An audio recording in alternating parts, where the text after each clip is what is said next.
The following is an exclusive presentation of Cablevision local programming. TV that's close to home.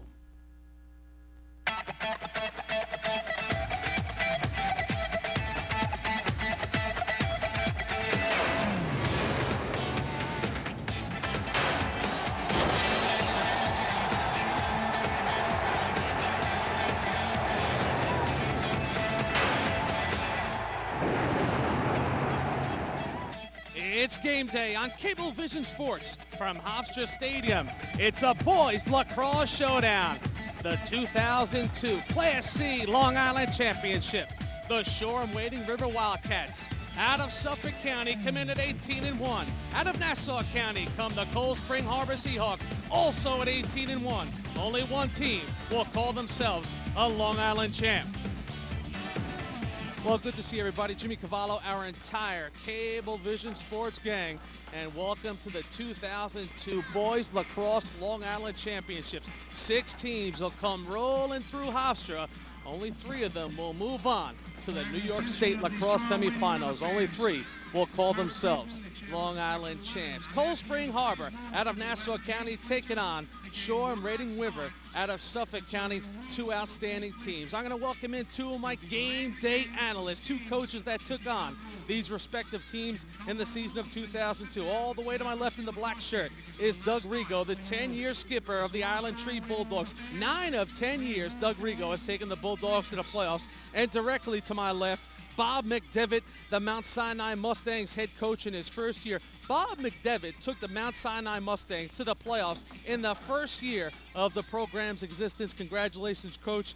Outstanding job. And we'll start with you, Bob McDevitt, when you talk about this Shoreham Wading River club. You took them on in the first round of the playoffs, only to fall short. Really, when you talk about this team, you have to slow down the ball movement. These guys really like to move it around. Oh, they do. They you got to limit the fast breaks because they're one of the best teams I've ever seen moving the ball on the fast break. They make the extra pass. They want the one-on-one with the goalie or an open net. You know, they're not going to be satisfied with an outside shot. And quickly, Doug Rigo, I'll go to you when you talk about Cold Spring Harbor. This is a team. Their agenda is plain and simple. These guys want to take it to the cage. Yeah, I think these guys, you know, they push the ball hard to the cage. They have so many weapons on. If you try to take out Pizer, they get the ball back behind the Belucas. You know, if you're going to go after Belucas, you got Orson to deal with. You got Stephen Pizer to deal with. It's very hard to isolate one guy and say if we take him out, we're going to have a chance here. They can just move the ball, and at various spots around, they're going to pressure you and go to the cage. And it's going to be tough. Only one way to get yourself to a Long Island championship in boys lacrosse, and that is to win your respective county championship. Let's take a look at the road to the top for these 2 teams as they made their way to Hofstra. There it is right there, Shoreham Wading River. You see them, they defeated Mount Sinai 15-2, and in the semifinals, just all over Harbor Fields at 13-2. And for Cold Spring Harbor, they took out Bethpage 13-3. And look at that, the defending state champs Manhasset. Oh, they were no match for Cold Spring Harbor. There's your final, 11-5 for the road to the top for these 2 clubs. So 2 teams with lots of firepower. They both have taken care of business early and often to get to this Long Island championship. Bob McDevitt, back to you. When you talk about Tom Rotant's 8-year skipper, he's a lot like you, really. Took over a program 8 years ago, and really after a bad first year, he has just skyrocketed this team. Back-to-back years county champions, and here at the Long Island Championship again. Yeah, Tommy's done a great job, and when you mention Tom Rotant, you have to include Mike Delia, who Mike does the offense, and as a team, they're incredible. They're excellently coached team, you know, they have a phenomenal program from the Little League up over there at Shoreham. If you're Cold Spring Harbor today, what's your approach? You know this team's got a lot of firepower. We spoke about the ball movement. You see the goal differential in the playoffs coming into this ball game. Put on the coach's hat for Cold Spring Harbor. What's your approach taking on Shoreham Wading River? The first thing you got to do is try to control the face-offs, I think, on both teams. Shoreham won 20 of 25 face-offs against Wantor. And if they have the ball on the offense, their offense doesn't make mistakes. I think getting the ball down the offensive end is is key for Shoreham and also key for Cold Spring Harbor to try to keep it down on their end and away from the Shoreham's offense. All right, gentlemen, I want to thank you for stopping by. Doug Rigo, just real quickly, though, they also have a primetime face-off man, maybe one of the best in the business of Greg Pizer. He'll be going against Gonzalo. That's a key matchup. Yeah, I think so. I'm very interested to see if Pizer can get the best of Gonzalo, what they're going to do, not being used to playing defense right out of the start. It'll be interesting for both teams. You know, they're not used to playing defense. They're used to going down and scoring, as we saw last week against Manhasset. You know, 2 or 3 seconds in, boom, Pizer's scoring. That'll be a very interesting matchup. Doug Rigo of Island Trees, Bob McDevitt of Mount Sinai. Maybe you guys come back at halftime. We'll do a little halftime analysis. Thanks for stopping by. We are just moments away. Straight ahead, though, Carrie Gluck, our game analyst, is coming through. Prime time players are straight ahead. We are glad you're aboard for the Long Island Championships. This is Cablevision Sports.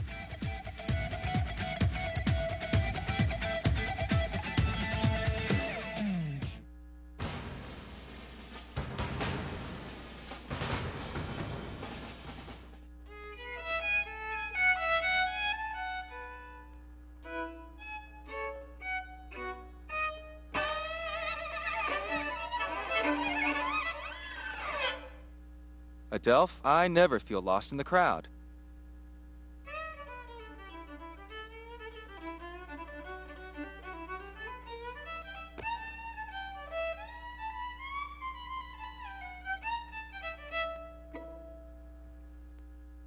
Hey, where do you go for your Long Island Ducks?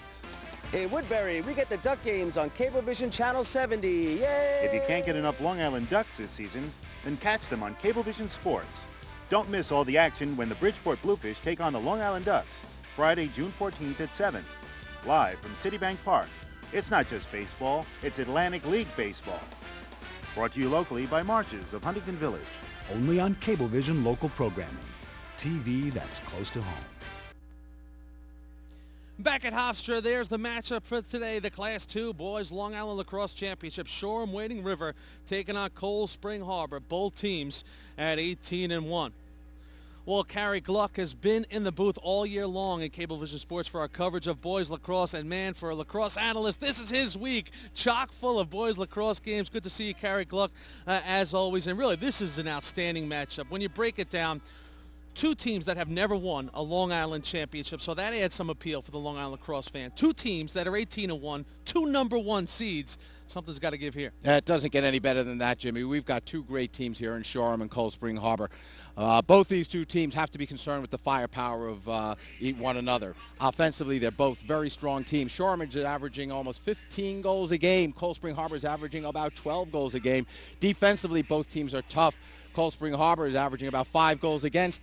4.6 for Shoreham Wading River, so you know this is an offensive game with good defense. Yeah, we saw in the road to the top for these 2 teams big goal differentials. These teams absolutely dominated their opponents getting here, but you never know when you get into a Long Island championship, the games might be real close, and that's where the goalies will play a big role. In this game, we have 2 junior goalies for Cold Spring Harbor. It's the junior Chandler Clark, and for Shoreham Wading River, it's Matt DeMarco. Well, you know, you've got excellent goalies, but Clark is a 2-time All-County player, and DeMarco has stepped it up big in the big games. Both of them are very aggressive. Both of them like to come out of the cage. They're very good in the outlet. They'll get them into transition. These 2 players are going to be very critical to the offenses of both teams. Speaking of offense, Carrie Gluck, that's where I'm going now.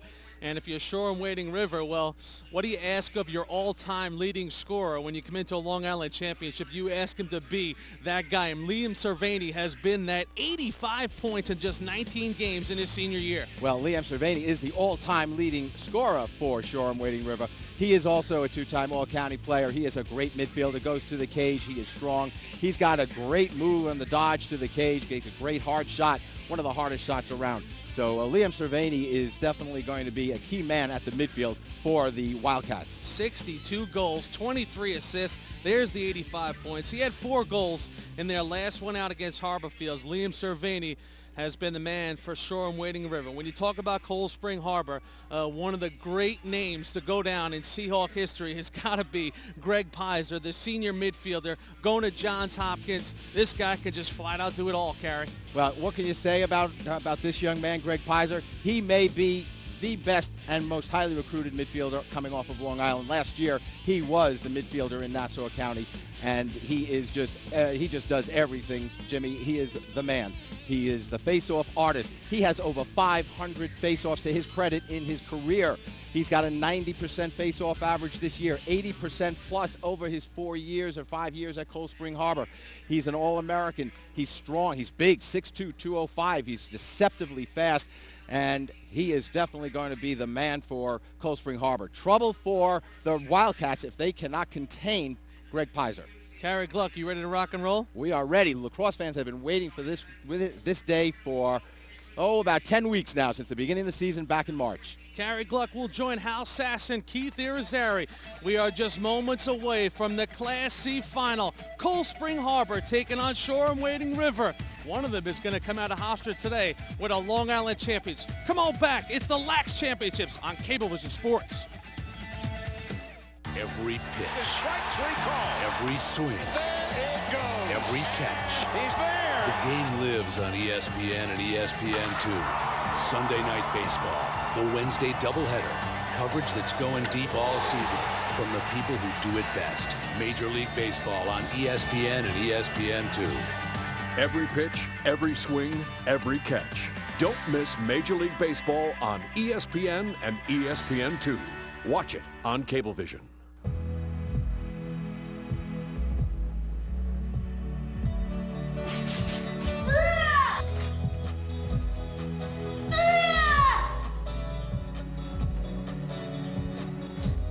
Adelphi have a life on and off campus.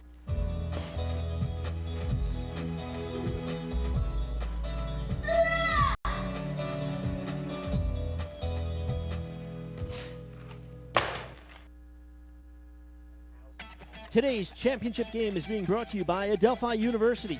Check them out on the web at www.adelphi.edu or call 1-800-ADELPHI. And by Cablevision, local programming TV that's close to home. As we welcome you back to Hofstra Stadium, Hempstead, New York, Hal Sass, Carrie Gluck, with all the play-by-play action in the Long Island Class C Championship as we take a look at the starters for Shoreham-Wading River, the Wildcats with a record of 18-1, representing Suffolk County. And there it is, Unterstein, Warner, Shagnowski up front for the attack. Midfield, Cervini, Gonzaga, Ferreira, they'll be in your midfield. And Guapone, Dinellin, and Gleason, the defenders for Shoreham-Wading River. And the goalkeeper in the cage for Shoreham-Wading River, number 4, Matt DeMarco. And we swing over and check out the starters for Cold Spring Harbor, also 18-1 on the year. Poshman, Orson, Balukas. What an attack there. The midfield, Pizer, keep an eye on him. His brother Steven, Bobby Wall also in the midfield. And defensively for Cold Spring Harbor, it'll be Carney, Martz, and Farrell. And the goalkeeper, he will be a key today, number 7, Chandler Clark.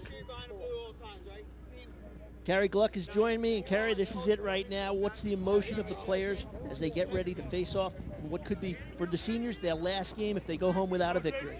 Well, I'm sure each one of these two teams right now is going through some butterflies early on. This is this is the game they've been waiting for, they've been shooting for, the Long Island Championship game for quite some time now. So, and I think we have to wait and let them settle into the game, get the feel of the game, and get a tempo. Pizer in white, Kinsella in blue.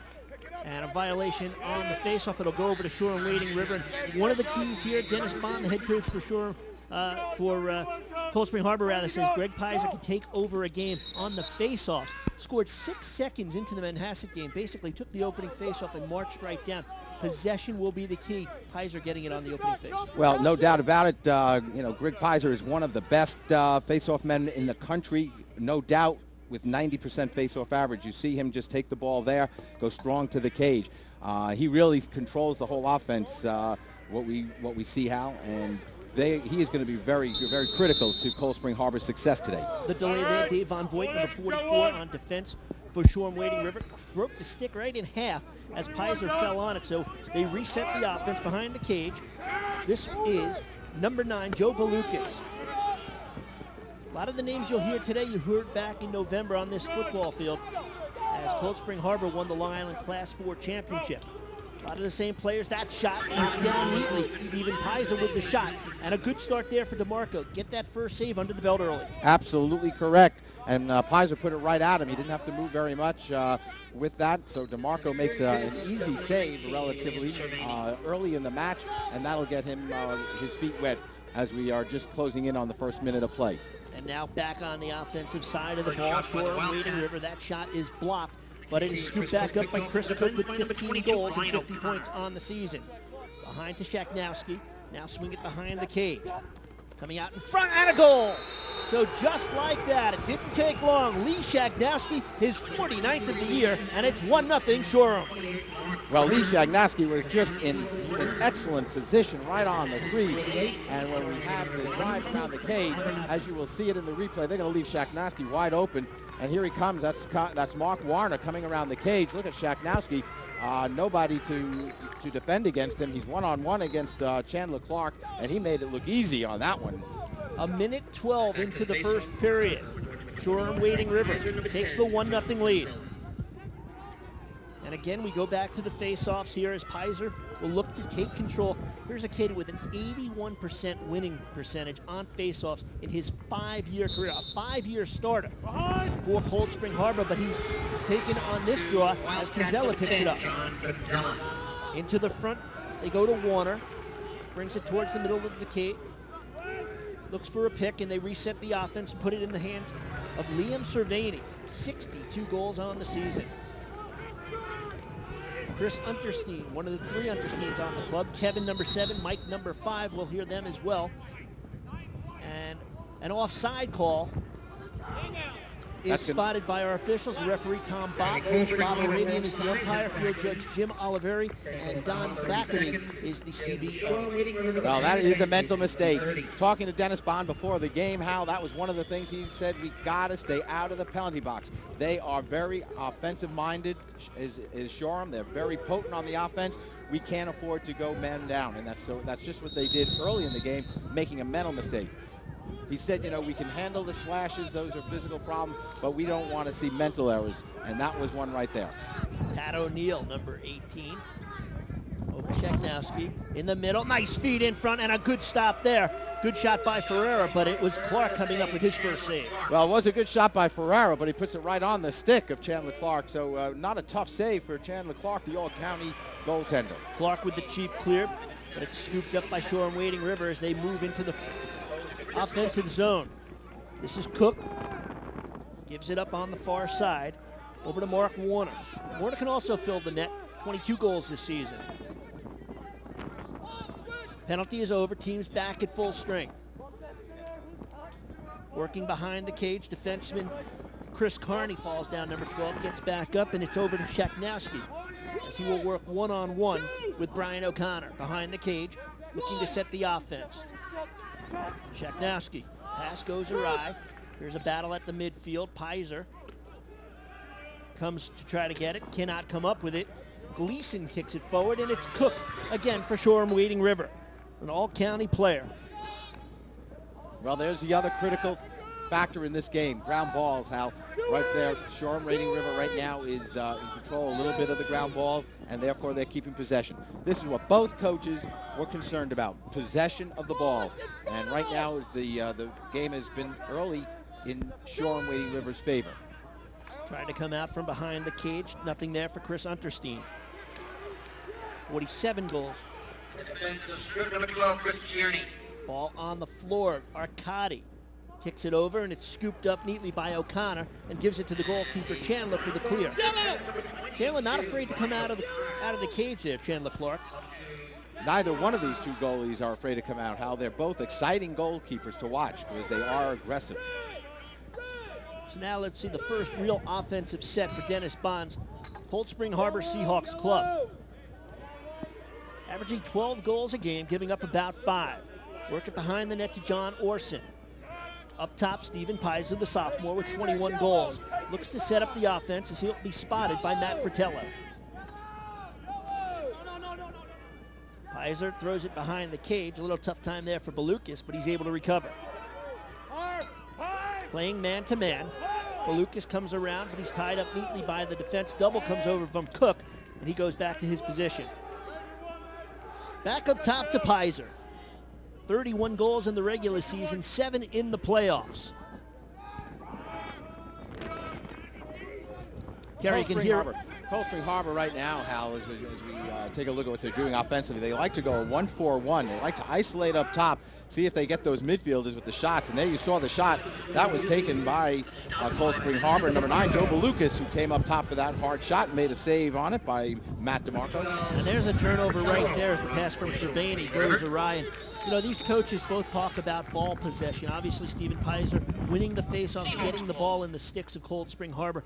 And he said they're a very patient offense. Even they can knock off a minute 50, 2 minutes of the clock very easily. They need to stay patient today. And he talked about the ride over here, and he said, you know, the county game was the nervous game. He said that was the one we needed to win. They've got that under their belt. Coach felt some butterflies. They had a good practice. The kids loved the challenge, and they loved sitting in the Hofstra locker room before the game. There's another turnover right there.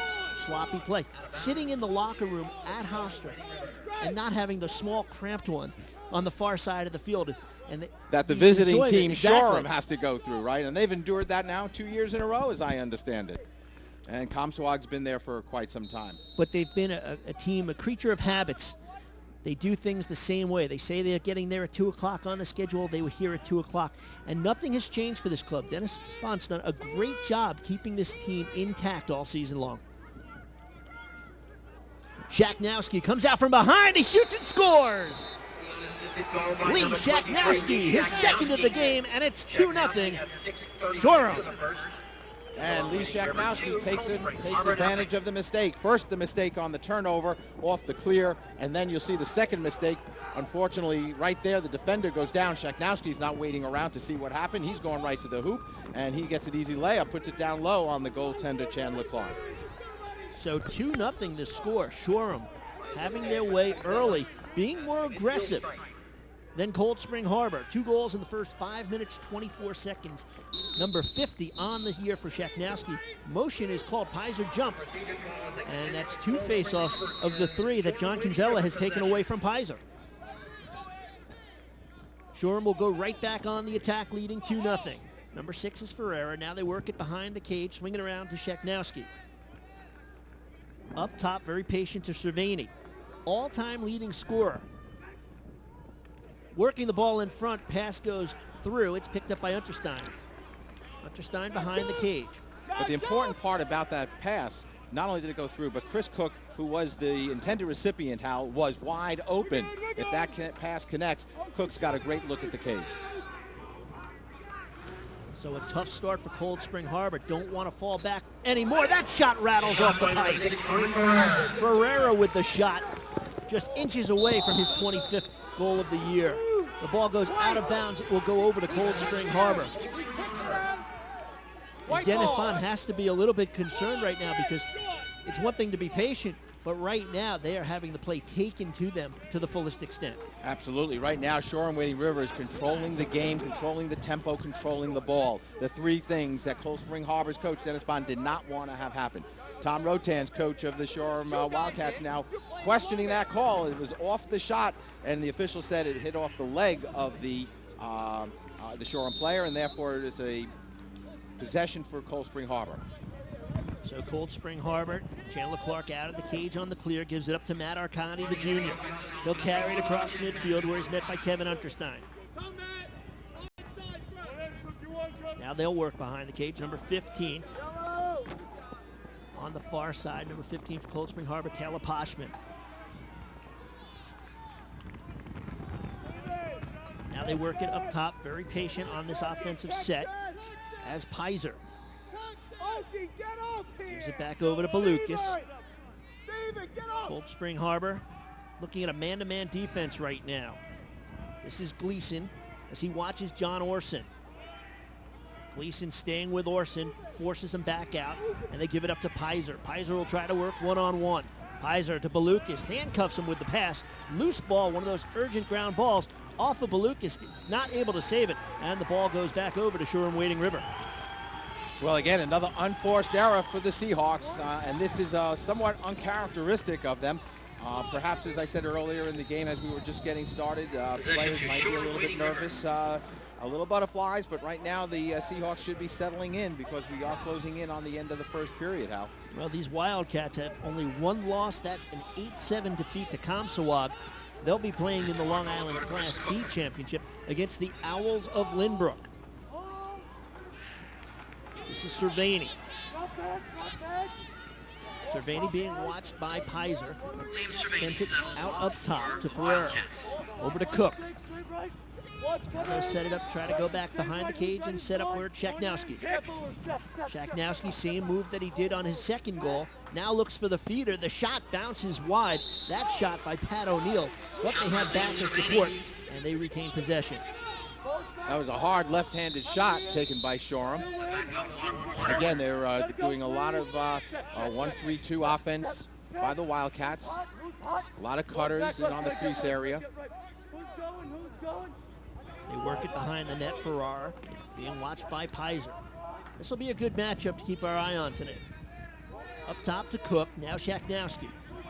Being watched by Ronan. Ronan coming off a knee injury, wearing that brace on the right knee. Missed all of this season. The shot in front. Big collision. Loose ball. Shaknowski shot and he scores! Nobody reacted to Cold Spring Harbor. They didn't know where the ball was. He picked it up and had nothing but the net to shoot at, and it's 3-0. You are absolutely correct, Hal. What happened was Shoreham comes up with the loose ball, key statistic, and again, the Cold Spring Harbor players not knowing where the ball is. Watch it on the replay as we see the cage being driven hard by Cervini, and now they're looking around for the ball, and there you see Clark. The next thing he knew, the ball's in the back of the net. And you could just see he had absolutely no idea where that ball was. He was looking behind the cage. Shaknowski actually hesitated to shoot. It was almost like, I can't believe it. I think that he thought perhaps that there was a whistle, that there was a stoppage of the play, the way everybody just stopped and looked at it. But Shaknowski did the right thing. You go for it. 3 first period goals by Lee Shaknowski, 51 on the year. Quick start up here on the violation. Cold Spring Harbor taking the ball immediately on the referee's whistle. They try to set something up and surprise Shoreham Wading River, who is somewhat surprising Cold Spring Harbor. In front, the feed, and they get on the board as they get their first goal. And it was John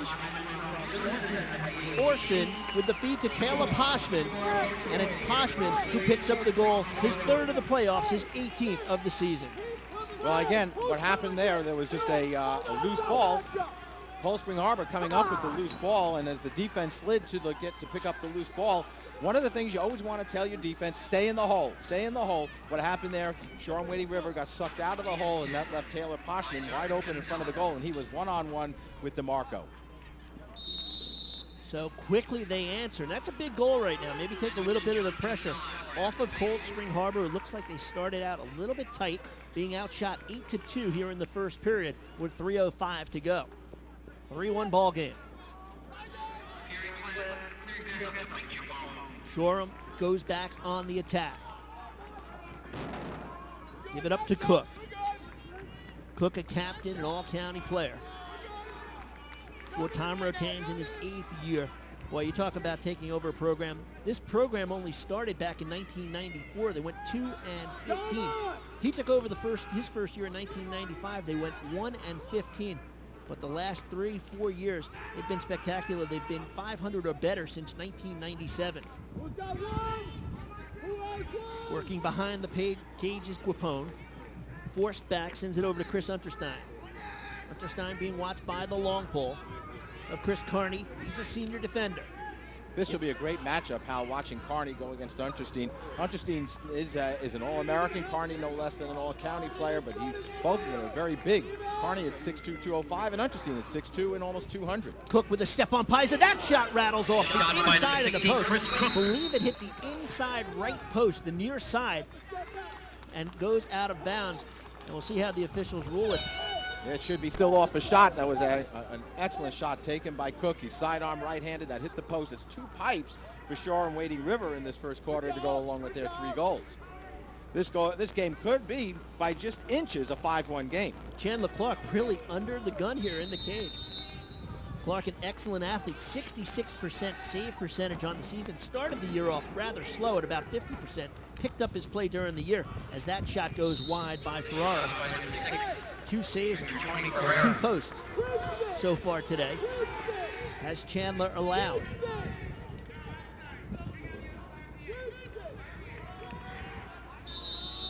So they'll start it back up with 1:45 to go. 3-1 Wildcats here in the first.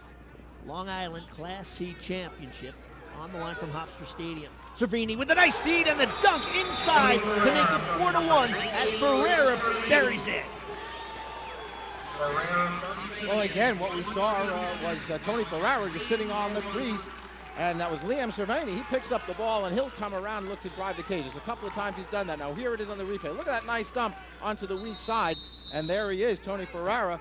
And right now, the slide's coming a little bit too soon, and they're not getting that second slide down to pick up the man on the crease. And Cold Spring Harbor is now trailing 4-1. Well, Dennis Bond will call a timeout and talk to his club. Bond in his 4th year, record of 40-11 for Cold Spring Harbor. This is their first county title since 1979. Back then, you didn't really have the championship set up the way it is today. They lost the state championship to Sachem. And back in 1996, they also were in this Long Island County, the Nassau County final. They lost that game to Bethpage. What a great year that was. A.J. Hogan, of course, all the exploits that he put on for Bethpage, their run to a state championship back in 1996.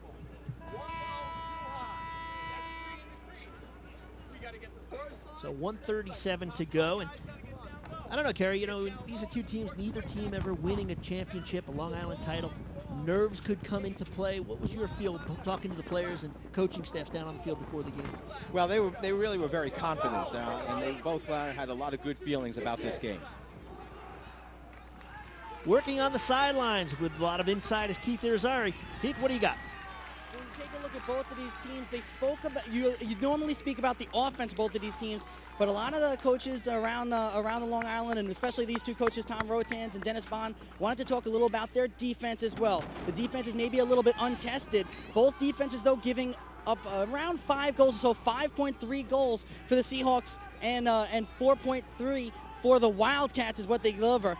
4 goals already on the board for the Wildcats, so pretty interesting to see that the offense of the Wildcats are beating the Seahawks thus far. That's pretty much all from down here right now. Back up to you, Hal Carey. All right, thanks very much, Keith. And Pizer comes up with the face-off victory. See what Dennis Bond might have said to his club in that timeout after giving up that 4th goal. Good check there by the defense. Nellen did a great little poke check, took that one right out of the hands of Greg Pizer. Von Voigt runs it into the offensive zone. He'll come off for a change. Chris Cook now steps on. For Shoreham Wading River as we reach the final 68 seconds of quarter number 1. Back up top to Cook. Cook will be watched there by Pizer, as they'll probably set it up behind the cage, and they do. Warner behind the cage into the hands of Shaknowski with 3 goals here in the first. Up top, Cervini. On the curl, check from behind, back up to Cervini. Cervini on Steven. Pizer turns with the left hand, fires it just wide.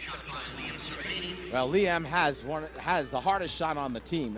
There's little doubt about that, according to Coach Tom Rotans. He let a left-handed shot fly off the roll die. Again, they set up behind the cage. Warner being watched by Joseph Martz, senior defenseman. Looking on the cut, and that one knocked down by Chandler Clark. And good hustle there. Number 12, Chris Carney, the defenseman, getting back closest to the end line. The ball goes over the end line. The team closest to the end line gets possession, and it will go over to Cold Spring Harbor. Those are the little things that go unnoticed, Hal. Those are the little things that win you possession, and that's what Cold Spring Harbor did very well there. They hustled. They got the ball back in their sticks with 20 seconds to go. So we'll see if they can get something going late here in this first period. 15 seconds to go. As they'll look for the opportunity, a little bounce shot by Orson. But Poshman is back with 11 seconds to go. So they're going to have to take it out, get it to the front of the cage. Balukas looking to direct traffic. He wants the ball, and he gets it. Balukas being watched by Aguapone, going one-on-one. Balukas rolling to the cage with 4 seconds. Balukas, underhand shot, he scores! Joe Balukas with his 54th of the year with just 2 seconds to go, and it cuts it to a 4-2 game. Well, you knew Joe Balukas wanted to get that ball right from the get-go. Hal, he went over and took it right out of the hands of his teammate to be able to go to the cage. You knew that was his intention all the way. Here it is on the replay. Not one of the hardest shots that Joe Balukas has taken, I am sure, but certainly could be one of the most effective and one of the most important. The ball might have been deflected on the way in. It was not a very hard shot, but it's kind of like a hockey goalie. If it just changes direction just a bit, it found its way between his legs and into the cage. And that will wrap up the first 12 minutes of the Long Island Class C Championship. So the late goal by Cold Spring Harbor's Joe Balukas cuts this game to 4-2. We've got 3 more quarters of great lacrosse action. 4-2 the score. You're watching Championship High School Lacrosse on Cablevision Sports. Hey, where do you go for your Long Island Ducks? We're from Riverhead, and we watch the Long Island Ducks on Cablevision Channel 88. If you can't get enough Long Island Ducks this season, then catch them on Cablevision Sports. Don't miss all the action when the Bridgeport Bluefish take on the Long Island Ducks, Friday, June 14th at 7. Live from Citibank Park. It's not just baseball, it's Atlantic League baseball. Brought to you locally by Marches of Huntington Village. Only on Cablevision local programming. TV that's close to home. Do you enjoy living near parks and forests that bring such natural beauty to Long Island? A wildfire can destroy that natural beauty. To protect your home from wildfire, follow these guidelines. Keep firewood and building materials away from your home. Prune trees that connect to the roof or side of the house. And cut grass and weeds regularly. This is County Executive Bob Gaffney asking everyone in Suffolk County to protect their homes from wildfires by following these guidelines. On a beautiful sunny afternoon, the Seahawks and the Wildcats, Long Island Class C Championship 4-2. Shoreham in front. Let's check in with Keith Irizarry. We take a look into the Cold Spring Harbor Seahawks as they all reach in for their chant, and they will chant 68. What does 6 and 8 stand for? June 8th is the state championship. They've been chanting that since the beginning of the school year. Head coach did not want it to seem like they're arrogant or confident or cocky. They just wanted to know that, hey, they have a team that they feel like could win a state championship for the first time since 1979. That's all from down here. Back up to the booth. You know, coaches, Carrie, being a coach yourself, you always got to try to come up with a little something, a little incentive. And I guess here, 6-8, June 8th, today being June 4th, they know that they've only got 3 more games left in their high school careers in some cases, 3 games to a state championship. Well, that's what they're shooting for. That's what you'll work for when you start back in March for this June 8th game. Pizer scoops up the draw right away. Quick shot. That goes high and wide. A blast by his brother, Steve Pizer, with 21 goals. Big second-year starter with an excellent outside shot. So brother to brother, I'm sure they've done that plenty of times in the yard. Probably broke a lamp or 2 at the house, I'm sure. No, or certainly a window. Big first quarter there for Shoreham Wading River, out shooting Cold Spring Harbor 13-5. And within those 13 shots, 4 goals and 2 posts. Loose ball scooped up. Pizer, triple team taken to the turf. Loose ball charging in is Steven Pizer with the hit, and the ball is scooped up by Cold Spring Harbor. They work it quickly. That looked like a pass, and the officials agree, and it goes out of bounds over to Shoreham Wading River. Well, again, unforced error being made by the Seahawks. Too many of them early on in this game, Hal. That's one of the things Dennis Bond was most concerned about. We can't afford to give up the possession on the unforced mental mistakes, and that's what we've done, or what we've seen Cold Spring Harbor do over the course of this early first quarter. Jim Lockhart in now at the midfield, number 11 for Shoreham, as he will head back to his defensive position, and Cook will move into the offensive zone. Patiently setting up, they put the ball in the stick of Chris Cook, one of the captains. Cook moving in, forced, swings it behind the net. Warner to Sheknowski, over to Ferrara. You know he's got a good shot. Works it out up top to Cervini. Cervini, they're trying to keep him as far to the outside as possible. Good ball movement here. Ferrara, that one hits the pipe. And it's Cook with the rebound. Being hacked by Arcadi. Cook able to come up with the ball. He'll dish it off to Ferrara, and they'll reset the offense. Another good look at the cage by Shoreham on that pipe. Cervini, the bounce shot, and it's Clark with the save. Loose ball behind the net. Carney battling for it with the long pole. Goes out of bounds. The ball stays in Shoreham Wading River's possession. Quick start up here. The officials immediately blow the whistle. Can't nap too much in this game. This is Cook. We'll talk about Cook a little bit later. One of the most exceptional kids in the 18 years that Tom Ratanz has been around in coaching. He says this kid does it all. In front, Shaknowski put it on the board. Goal number 4. Well, Lee Shaknowski is having the game of his life with his 4th goal early in the second quarter. Again, you saw the offense just take control. What I like about Shoreham-Wading River right now, Hal, is the fact that they are really in control of the tempo. There it is again on your replay. You saw the defense move. You saw the sweep up top, and as the defense slid over, it opened up the door for Shaknowski to come from the weak side, and they find him in on the crease. Cervini with his 3rd assist of the game. Pizer might look to take things over. Wins the faceoff and starts the quick transition here. That shot by Valukas is high and wide. Frank Andrea on the 4th attack is behind the cage. He'll head off now on a substitution as Orson will set up behind the cage as Liam Gleason, number 52. Big kid, 6'4", 230, will match up against him. They continue to set it up very patiently. 2.5 minutes into period number 2. 5-2 the score. Shoreham-Wading River in front. From behind the cage, nothing doing there for Pizer. Here comes the double. The long pole double comes over. They force it out up top. Work it around neatly. On the far side, Balukas. Balukas gets the double there. Now he'll try to work his way out of it towards the middle of the field. Swings away from the double, cradles the stick in his right hand, and now gives it back off to Matt Arcadi. I like the way Shoreham-Wading River is playing defense, how they're looking to double the ball, coming in from the weak side whenever that's possible. But not only that, they recover very quickly, looking to pick up the loose man so they don't give up an easy layup to the Seahawks. And they're really doing a nice job timing the doubles. It's one thing just to double, but the rotation of the other players in the defensive zone has been spectacular, not allowing those passes when the double comes to be made. That ball knocked down off the stick of Balukas and picked up now by Shoreham-Wading River, knocked out of his hand. The ball was deflected out. Nice play there by Balukas on Guapone.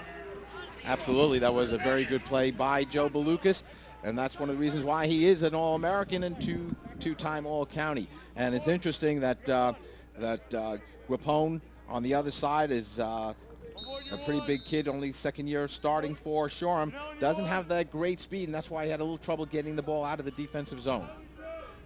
So now they'll work it around. They set up in a spread offense. Balukas, again, watched by Guapone. Well, you talk about a smart player, Guapone should be. 1480 on his SATs.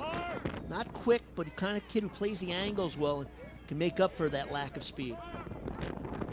Again behind the cage. Work it back up top to Pizer. Over to Steven Pizer. Steven looks to work one-on-one. Nothing doing there. Goes back behind the cage to Balukas. Balukas gets a step. Cuts toward the cage. Balukas the shot. Knocked down by the defense and slapped forward. Good defensive play there by Unterstein. We going to get an offside call? That's exactly correct. Without possession, so it'll be Shoreham ball. And Shoreham looking to start it up quickly.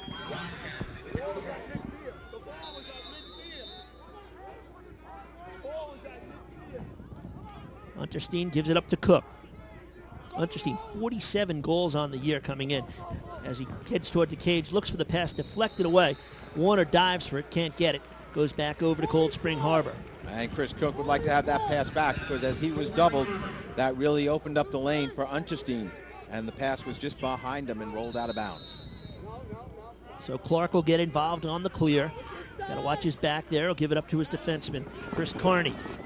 Look at the pressure on the ride here.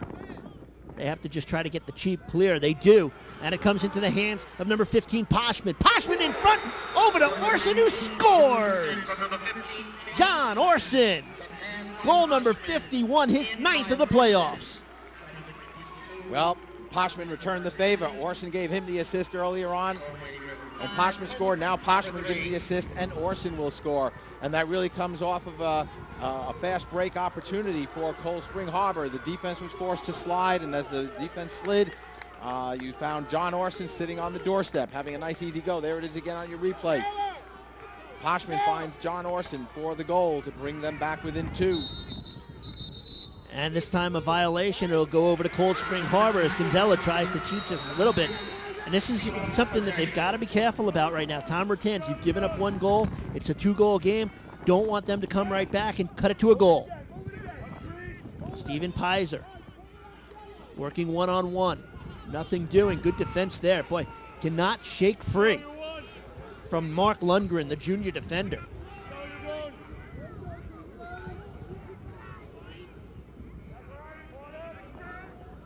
Again behind the cage, Poshman, who just set up that beautiful goal. Behind the net, Pizer, bounce pass off of the stick of Poshman, able to recover. Nope, on the end line. Ball over to Shoreham Waiting River. Mental mistakes, unforced error being made once again by the Seahawks. But, you know, you got to give, I think, some credit to the defense because I think they are really exerting pressure and forcing some of those errors. So they'll work on the clear here. DeMarco will come out of the cage. Over to Gleason. Should be able to get it into the offensive zone. Forced neatly by Balukas. Just throws it across the field and able to pick it up is Shoreham Waiting River and Unterstein. Pizer, he'll come over with the double in Kearney. And a timeout will be taken this time by Tom Rotans as he saw the offense maybe a little out of control there. Thought to himself, you know what? Let's just call timeout. Let's talk about it. We've got a 2-goal lead halfway through the second period. Let's just talk it over. And that's a good call by Coach Rotans. Tom Rotans is an excellent coach, Hal. He's really been around the game. He knows lacrosse very well, and he really has a great deal of control over the game. And that is conveyed very, very capably to his players, who also play under control. And his assistant, Mike Dealey, a former player at Brentwood, and Tom Rotans, former player at Ward Melville, really come out of excellent programs from excellent coaches. And they both do just a tremendous job. Of course, back in '77, Tom played for Joe Cuso with Tom's older brother, Bob. Both of them were defensemen. They lost the first state championship back then to Elmont, 12-11 in that game. But, boy, you know, you talk about good coaching, as you said, when you have Mike Delia, who really is one of the best assistants around. Mike Delia, he's 59-15 with him as his assistant. And the two of them basically had a little bit of a pact. They said, look, one day I'm going to be a head coach. And the other said, I'm going to be a head coach. And he said, well, when one of us is a head coach, we're going to bring the other one in. And that is exactly what they did. But one of the best X's and O men you will find as an assistant coach, Mike Delia. So we'll see if Shoreham's able to get themselves back together. They're a little bit out of control in that last possession, being forced a bit on the ride by Cold Spring Harbor, who've inched their way back here. They did trail 5-2. They were down 3-0 in this game. Shaknowski with the natural hat trick to start things off. And that's where we're at right now, 5-3. Again, man-to-man defense. They lock up in front. Ferrara being spotted by Arcadi. Now Ferrara releases to go behind the cage. Takes the pass, looks for the cutter in front, nothing doing. Will rotate the other side. Now on the cutter, Unterstein, he scores! Oh, the patience of Ferrara behind the cage, finding Unterstein for goal number 48, and now it's 6-3. What a nice little move to the cage by Chris Unterstein, the high school All-American. Watch him again. There he is on the left side of the screen. Look at him cut right in behind the defender and gets a nice feed from Ferraro to get that layup coming in on Chandler Clark. And again, it's a 3-goal lead for the Wildcats. So Unterstein, goal number 48, point on the board right there. It's 6-3 right now. And Pizer will face off again against Gonzala. And Gonzala comes away with the draw and starts the break. Pizer will chase from behind, checks it out of his stick. Ball deflects off of Shaknowski, out of bounds. And credit Greg Pizer for not giving up. He expects to win a lot of faceoffs, loses that one, but he hustled back into play, causing the turnover. Absolutely correct, Hal. That was an excellent hustle by Greg. And that's one of the reasons why he is an All-American. He doesn't give up. He does expect to win the faceoff. When he doesn't win it, you know he's going to be right in your face. He's that kind of a player on the football field, that kind of a player on the lacrosse field. Just a superb player, one of the great talents that Long Island has nourished, as we see so many of the Long Islanders playing in the NCAA championships. It's great to see, and he'll probably have a shot somewhere down the road. He'll be heading off to Hopkins. His brother Mike is down there right now. So the Pizer family, that is a lacrosse family. with Mike, with Steve, with Greg.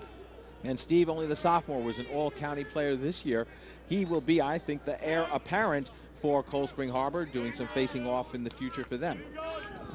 So they go to the offense. Pizer, again, the double comes, forces the pass, unable to connect with Doug Lawner. Pizer upset, bangs the stick to the turf. He thought the ball went out of bounds. He's got to get back into the play now. Very hard on himself right now. Balukas wraps around from behind the cage. That ball hits the defenseman in front, Von Voigt.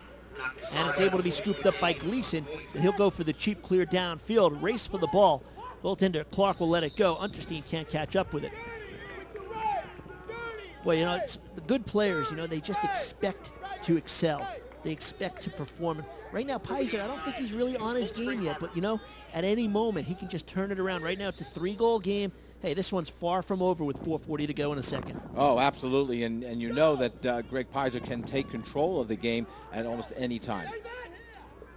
On the ride, got to get it across. This is Farrell, able to move it up front. This is Arcadi, and he carries into the offensive zone. He's met there by Kevin Unterstein. Arcadi, nowhere to go, will give it up. They go behind the net. Orson gets it back from Balukas. Steven Pizer comes in now on the offense. Looking for some cutters there. Mike Unterstein, number 5, doing a nice job picking up the cutter in front. Balukas looks to go one-on-one. Gives it up. That shot by Orson knocked down neatly by DeMarco. Loose ball picked up off the turf by Poshman. Kella Poshman, a delayed penalty coming up here on Shoreham. Balukas looks to take it to the cage, but it looks like he warded off. And now the penalty will be called. And it looks like Cold Spring Harbor will go man up for the first time today. Well, we're going to have an unsportsmanlike call against, I think it's going to be against number 5, Mike Unterstein. Okay, and that's going to be a 1-minute penalty. And what happened was, very clearly, Greg Pizer didn't like Mike Unterstein on top of him, pushed him off, and Unterstein hit him in the face mask, and that's where they got the penalty. And this is a 1-minute penalty. Man up on the year, Cold Spring Harbor at about 54%.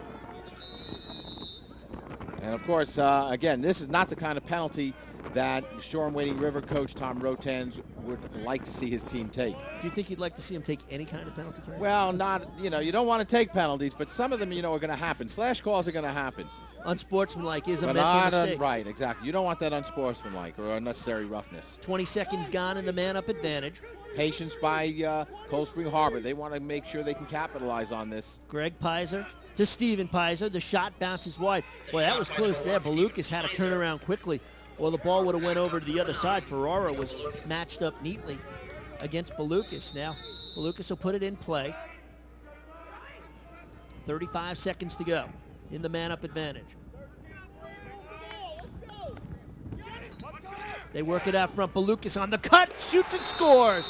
Now that's passing. That's a beautiful goal right there for Cold Spring Harbor. That was a beautiful goal. They've moved the ball very well around the cage. Joe Balukas, as he drove the cage to get that ball, had no defenseman on him whatsoever. The defense was keying up top, and that left Joe Balukas down low with a nice, easy shot coming around the cage. Catch it again on your replay. Look at how wide open Joe Balukas is. The ball is up top. There's the shot.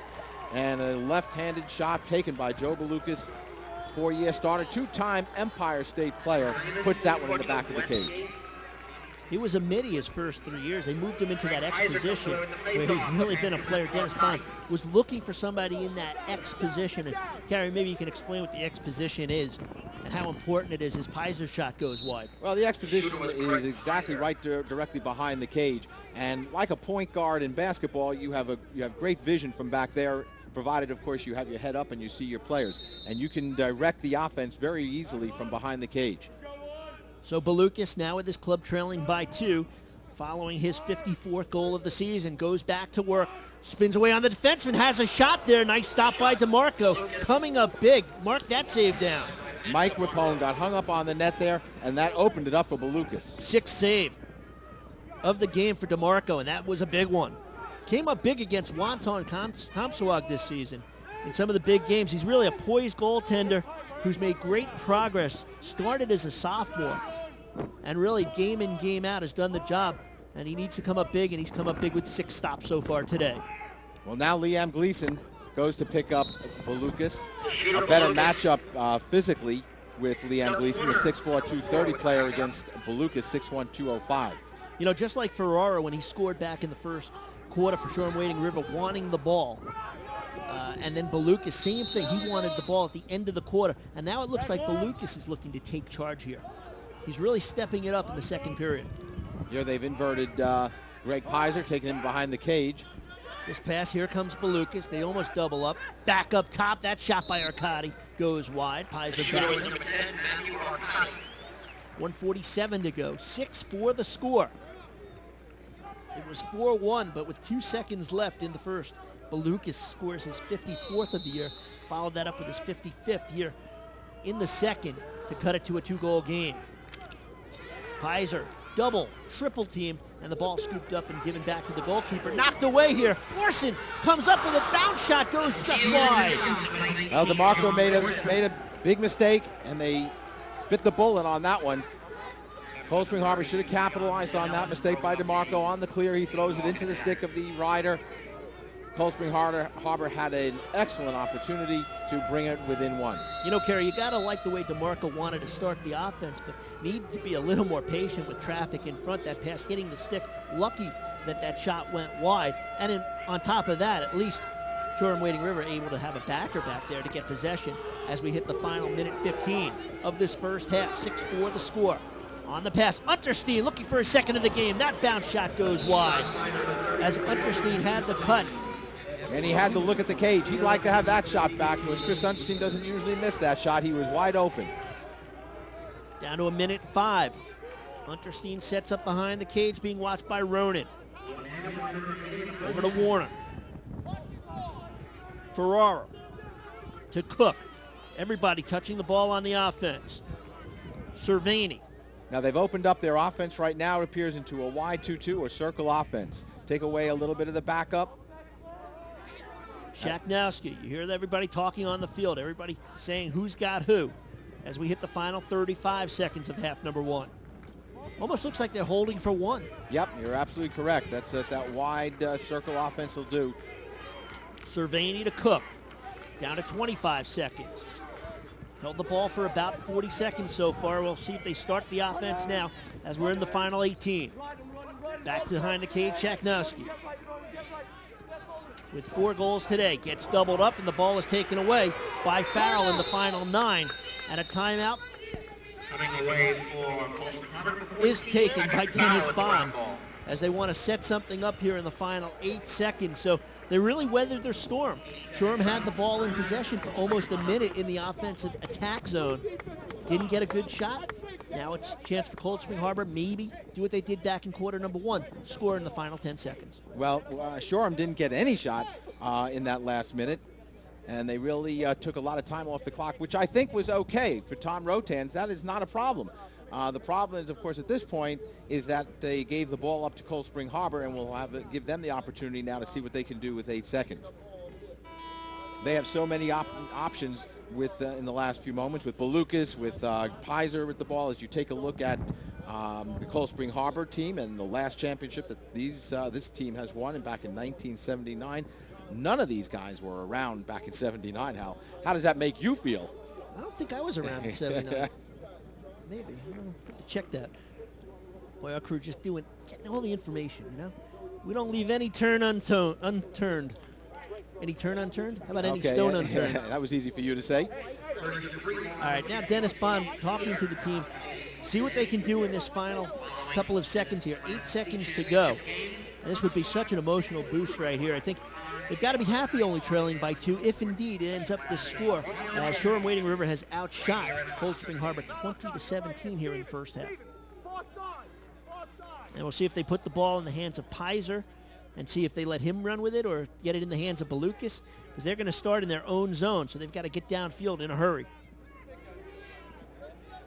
Officials waiting to start things up. Make sure everybody's positioned correctly, and it's Pizer. He'll be doubled right away. Shaknowski and Warner. Pizer with the long pass downfield. Nobody will touch that. Now, ball will go back over to Shoreham-Wading River with 3 seconds to go. They'll probably just run the clock out and go into the locker room leading by a deuce. You got to wonder, did Dennis Bond diagram that play in the huddle to be taken by Pizer to throw away. If they didn't see the double, maybe they would let him go one-on-one. But I'm surprised that they just threw it away. Long toss goes awry. So 24 minutes of lacrosse action in the book.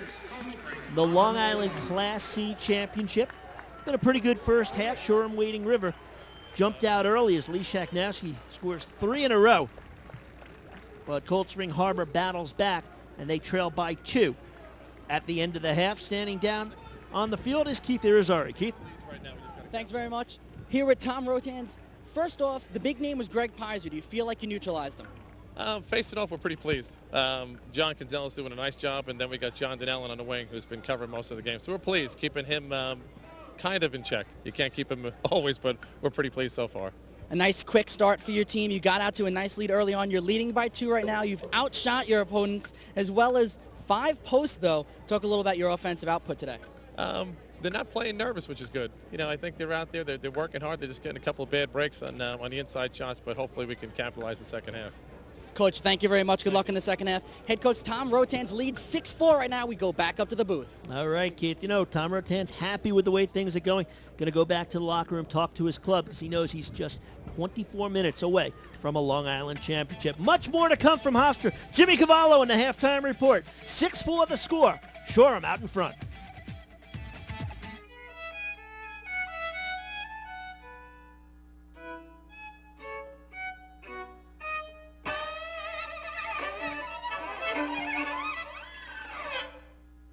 Adelph, I never feel lost in the crowd.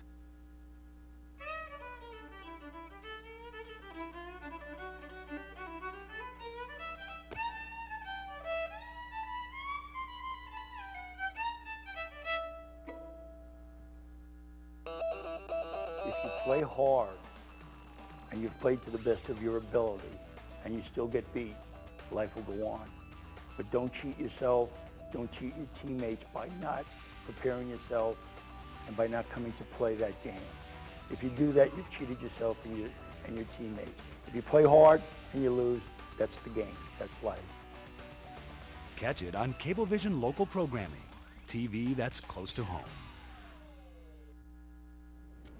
We are back at Hofstra. 2 quarters are in the books, and the boys Class C Long Island Championship of Lacrosse. There's your score. Shoreham Wading River out fast and furious in this one, and they lead 6-4 at halftime. Back at our comfy confines right here in the south end zone at Hofstra Stadium. I welcome back in our 2 coaches, our game analyst Doug Rigo of Island Trees all the way down to my immediate left, and from Bob McDevitt from Mount Sinai, the Mustang, sitting close to me. And gentlemen, this is kind of what we expect in this game. Shoreham Wading River with all that ball movement to come out fast, and Cold Spring Harbor with all that athleticism to kind of stick around. Let's take a look inside the numbers from the first half, some of the stats, and we'll see what jumps out to you guys. When you take a look at the shots in this first half, 20-17 for Shoreham Wading River, so really no surprises. Bob McDevitt, what jumps out to you with those numbers? You see the face-offs, 4-3. Yeah, well, the Shoreham gets their shots off the crease, and it's tough for any goalie to stop anything coming right off the crease, you know. So I think the shots off the crease for Shoreham and working the ball in there has been the difference. And Doug Rigo, you see that the statistics, nothing really jumps out as the stats go. I think really the difference in this first half was Shoreham Wading River a little more scrappy around the cage, got those couple of scrappy goals along the way, and that's the 2-goal difference we're seeing now. But I think Cold Spring Harbor, you know, had to get used to something they haven't been used to doing all year, and that's being down a little bit. I think they got a little impatient on the offense.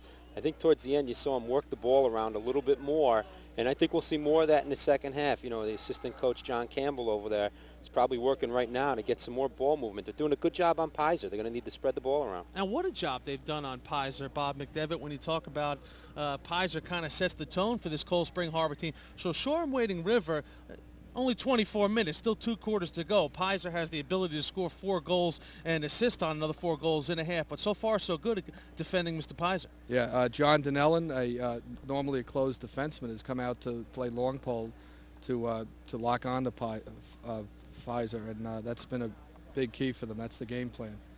Well, Cold Spring Harbor did get some production out of one of their prime timers, Joe Balukas. He scored a big goal at the end of that first quarter to cut the lead in half. But Joe Balukas in this game, he's got a lot of skills, Doug Rigo. This is one of the guys they're going to need in the second half.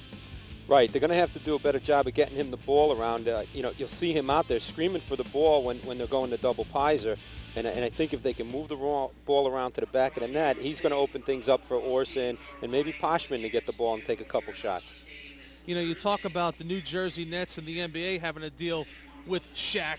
Well, Cold Spring Harbor had a Shaq attack on them, too. I'm talking about Shoreham Wading River super sophomore Lee Shaknowski. First 3 goals of the game for a sophomore in a Long Island championship. This is a young man stepping up, Coach. Oh, yeah. He's he doesn't play like a sophomore. He was a starter last year as a 9th grader. His dad, Neil, is very involved in the Little League. Give Neil a little plug there. And he's just an excellent ball player, very smart all the way around. A very, very smart team on offense.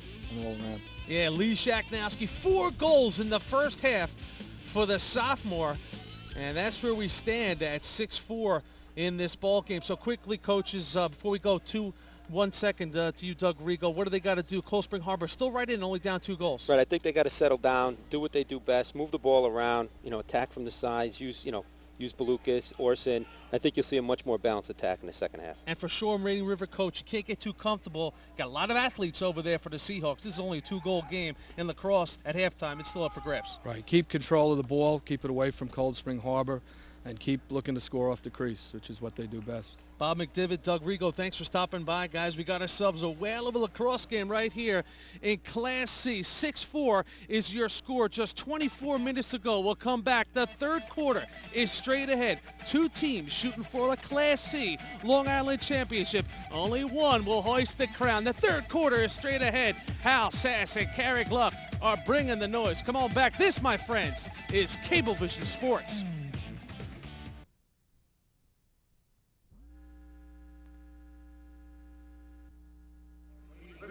Third quarter action underway. Kinsella winning another faceoff from Greg Pizer. Pizer winning 7 of 12 in that first half.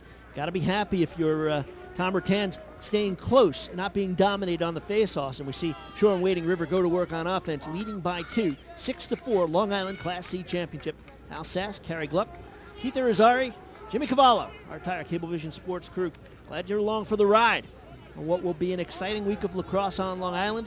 Winner of this game advances to play Thursday. They will play the winner of Somers and Queensbury in the Downstate Championship. Cervani's shot bounces off a helmet of a defender, and that will go out of bounds. 2 backers back, and it stays in Shoreham's possession. Shaknowski in that first 4 goals. Doing the job. Cervani, 2 assists. Leading the way for Shoreham. Substitutions made now by Cold Spring Harbor as they set their defense. We'll re-identify the players. Shaknowski, 23. Over to Cervini, 19. Being watched by Lundgren, number 8. Cervini has it checked away. Ferrara can't come up with it. And on the good force there on the defense, it goes over to Cold Spring Harbor. Mark Lundgren, the long pole midfielder, did a very good job on Liam Cervini. He's got an excellent check, gets good position, did a nice job on Cervini, the all-county player. Immediately on the whistle, Kevin Unterstein, number 7 for Shoreham, checks in along with the long pole defense of Matt Fratello, number 12, as we'll see the ride that will be put on here by Shoreham. One minor problem, no ball. Ball rolled underneath the stands. Goaltender Chandler Clark has to go back, retrieve a ball, and send it up to his defenseman. And the officials put it in the stick of Greg Pizer, number 20, as you see Tom Rotans on the sideline in his 8th year. 85-55 career record at the helm. Bad clear right there, and it's able to be taken by Clark, able to scoop it up, and Clark brings it into the offensive zone and will hustle back to the cage. Dangerous play right there. Ever so innocent, yet so dangerous. Well, I think what happened there, Greg Pizer just was very lackadaisical on that clear and pass being made to his goalkeeper. I think he was intending it to be a bounce pass and really created some problems for Chandler Clark. Here comes a long pole for Tello on the turnover as Pizer had it checked out of his stick. Over to Shaknowski. And Shaknowski sets it up for the offense as Cook now comes in as the ball is in the webbed stick of Cervini. They continue to work it around the outside. Very patient offense being shown as Cervini has it. And now a whistle and maybe was in the crease. Crease violation as Warner tried getting position in front. He was battling right there with Joseph Martz on defense. Steps into the crease. Ball goes over to Cold Spring Harbor. Warner claiming he was pushing the crease. Referee saying, no, you weren't. It was a crease violation. Mental mistake for Shoreham. You don't want to make that turnover. You don't want to give the ball up that easy. And again, the double on the ride right here, Shaknowski and Warner. And it looks like they will throw it, keep it away from the goaltender, and they'll bring it up in the short stick of Matt Arcadi, the 2-year sophomore with 10 goals, 10 assists on the season, good for 20 points. Carries it into the offensive zone, puts it into the stick of Balukas. Balukas, Kerry, looked like he wanted to take charge in that second quarter. See if he comes out with the same fire here in the third. Watch behind the net by Mike Wapone. Wapone, a 6-foot, 200-pound junior, brought up as a freshman, now in his third year with the club. Pizer going behind the cage. Dinellen. Now this will be one of those matchups, an all Long Island, all county player. That shot bounces off the post as that one was taken there by Brian O'Connor. Good hustle by the defense. That was number 7. Kevin Unterstein giving chase for the ball after the shot, the young sophomore. Now Kevin, number 7, and Mike, number 5, the Untersteins, they are twins. And of course, the older brother is Chris, number 33. In case you're keeping score. And that ball checked away by Gleason neatly. And he gets it over to Kevin Unterstein, who starts it out of the zone. Unterstein being chased by Balukas. Puts on the brakes, looks to get it into the stick, and does, of Mike Unterstein. Over to Chris Unterstein. This is a keep it in the family ordeal. The two Untersteins now come to the sideline. Chris still on the field as Ferrara takes the field and has the ball. Well, you got to love lacrosse families. We're going to see Lindbrook later. We're going to see one of the Donagers. We're going to see Marksbury for Northport. Boy, the names just change, but usually it's only the first names that change. See a lot of the same players year in, year out. Just goes to show what kind of a sport this is. Ferrara, checked by Stephen Pizer. Pulls it back with 8:20 to go here in the third. No scoring here in this third quarter. We've played 3.5 minutes. Warner behind the cage, watched by Martz. Now Cervani's got a short stick on him. He inverts behind the cage against the short stick. See if he can take advantage. Gets forced to the ground by Martz. Ball on the turf. Still loose. Pizer looks to scoop it up. Comes away, but that'll be a crease violation. And it is a push. That time it was Cervani pushing the defender to the turf. And the officials right on it. Tom Bach's crew. Well, you know you're doing a good job as an official when the only time you identify them is the only time you hear about them during a game. Now these guys are doing a very good job. They're calling a nice game, I think, keeping the game flowing. Pizer does it all. You see him in the offensive zone, plays the entire field. 110 yards. That ball bounces to Balukas, took his eye off it, but is able to recover. Again, Shoreham shows the double, then backs off. Now Balukas looks to move to the cage. Here comes the double, finds a man in front, but it comes out of the stick and scooped up by the defense by Gleason, the tallest player and biggest player for Shoreham at 6'4", 230. And they get it up to Cook. Cook crosses midfield. Cook looks to run in the transition, but it is pulled back out. Warner being watched by Martz. Looking for the Cervani, who just came in off the bench. Cervani fakes the left-handed shot and pulls it back out. Good decision there. Opportunity was open for a second. Didn't like the chances. Pulled it back. Sets up the offense. They work it back behind the cage. And back up top to Cook. That shows a lot of poise, good self-discipline, Hal. And Shoreham is demonstrating that, I believe, so far in this game. They're really showing a lot of discipline in their offense. They had the break coming down. They pulled it out. And to be able to hold on and possess the ball. And possession is, as both coaches said, such a key here. And sure, I'm very happy to contain possession because Pizer, who usually dominates faceoffs, they do a good job on ground balls. He doesn't mind eating time off the clock, and when you're up by 2, good time to run some time off. Unterstein picks up the loose ball. Watched by Carney, sends it back to Cook. Ferrara rotating, spinning, trying to get himself free in front. Cook's got the short stick on him now behind the cage. Now it's the long pole of Martz on Warner. Warner looks for an opening, shifts it to his right hand. In front, they score!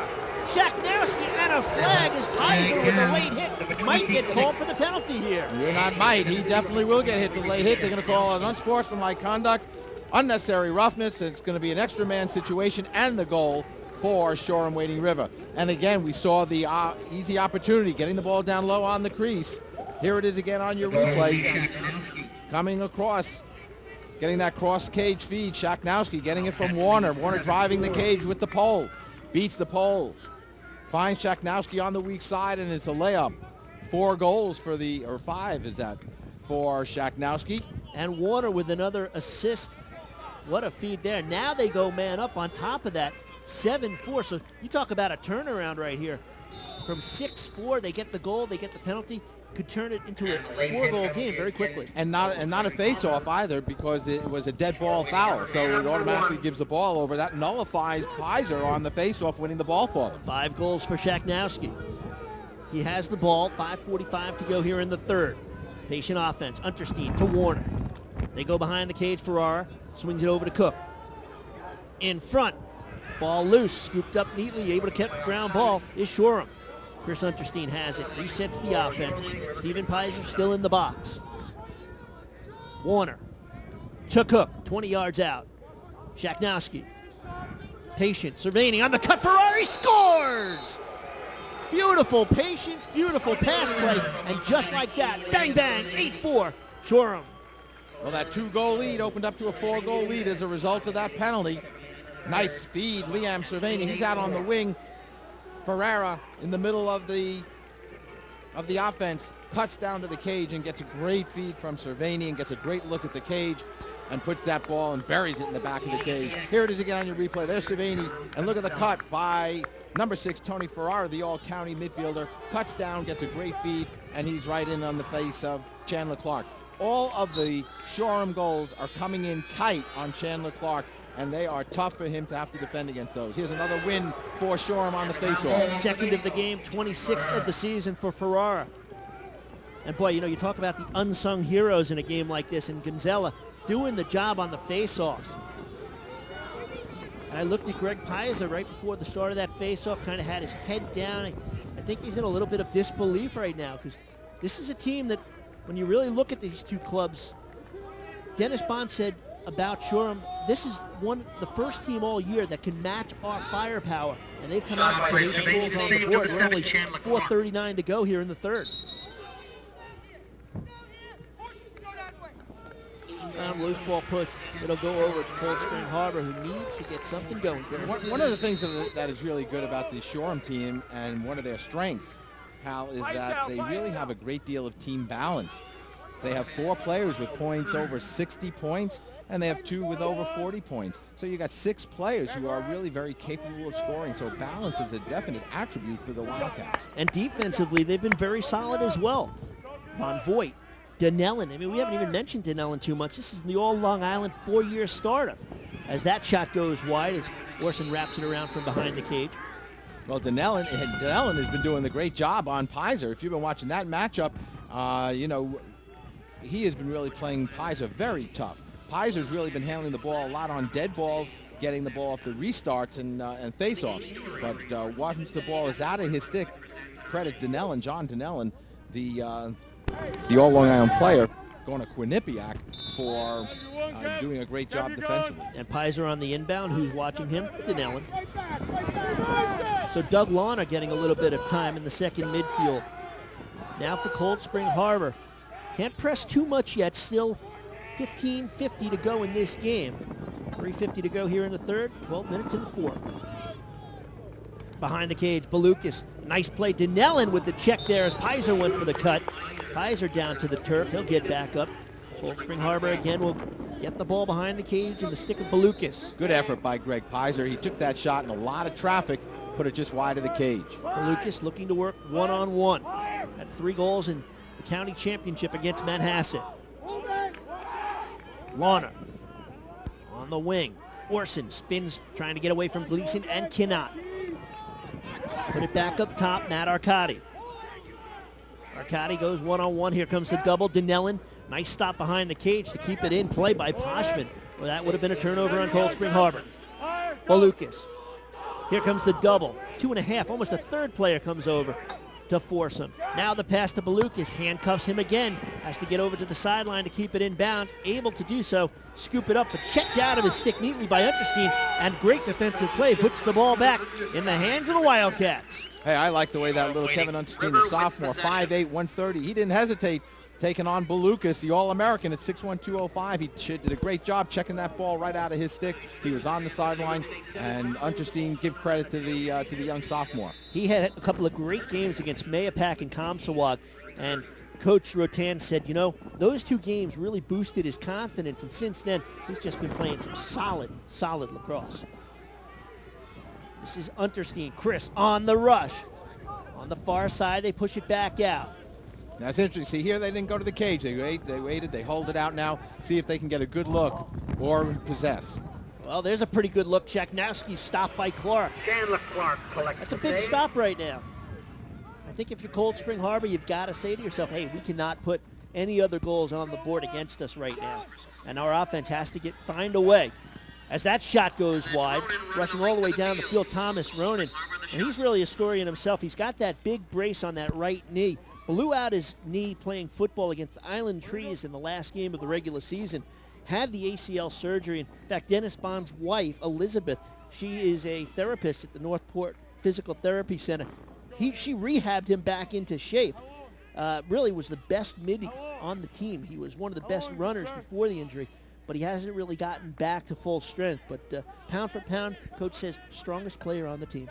Well, he's only played, I think, now the last 5 games, Hal, including the playoff game. So he really has not seen a lot of time, and he's going to have to get himself back into playing shape pretty quickly. Man-up situation now for Cold Spring Harbor as Cook is in the box for Shoreham.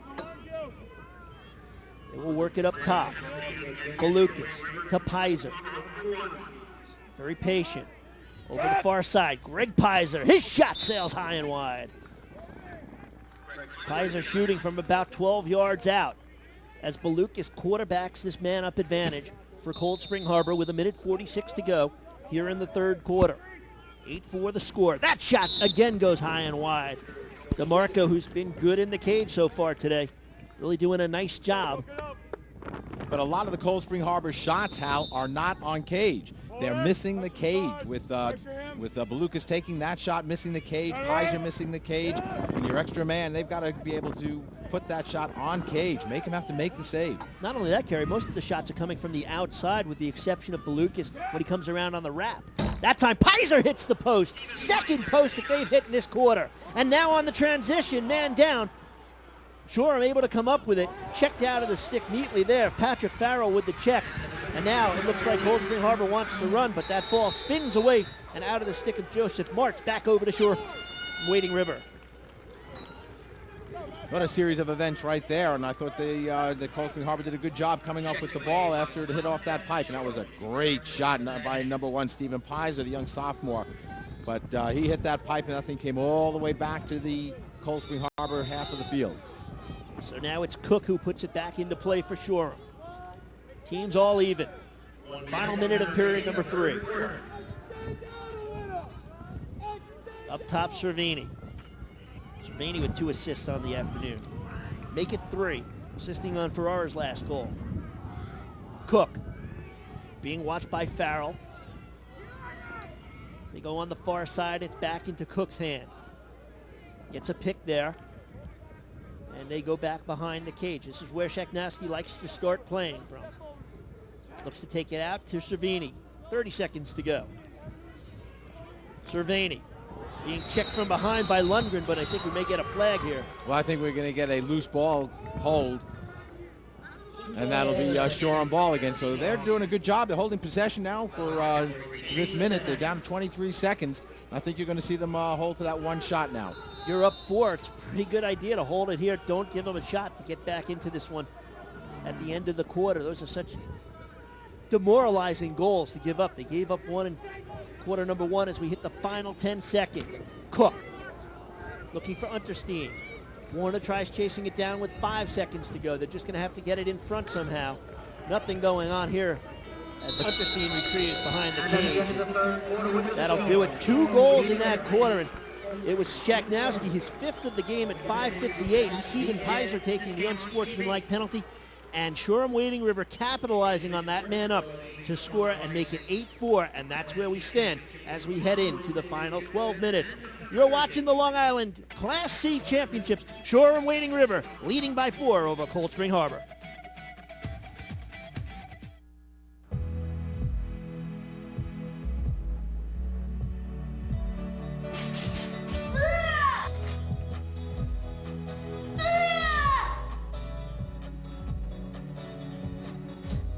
Adelphi have a life on and off campus.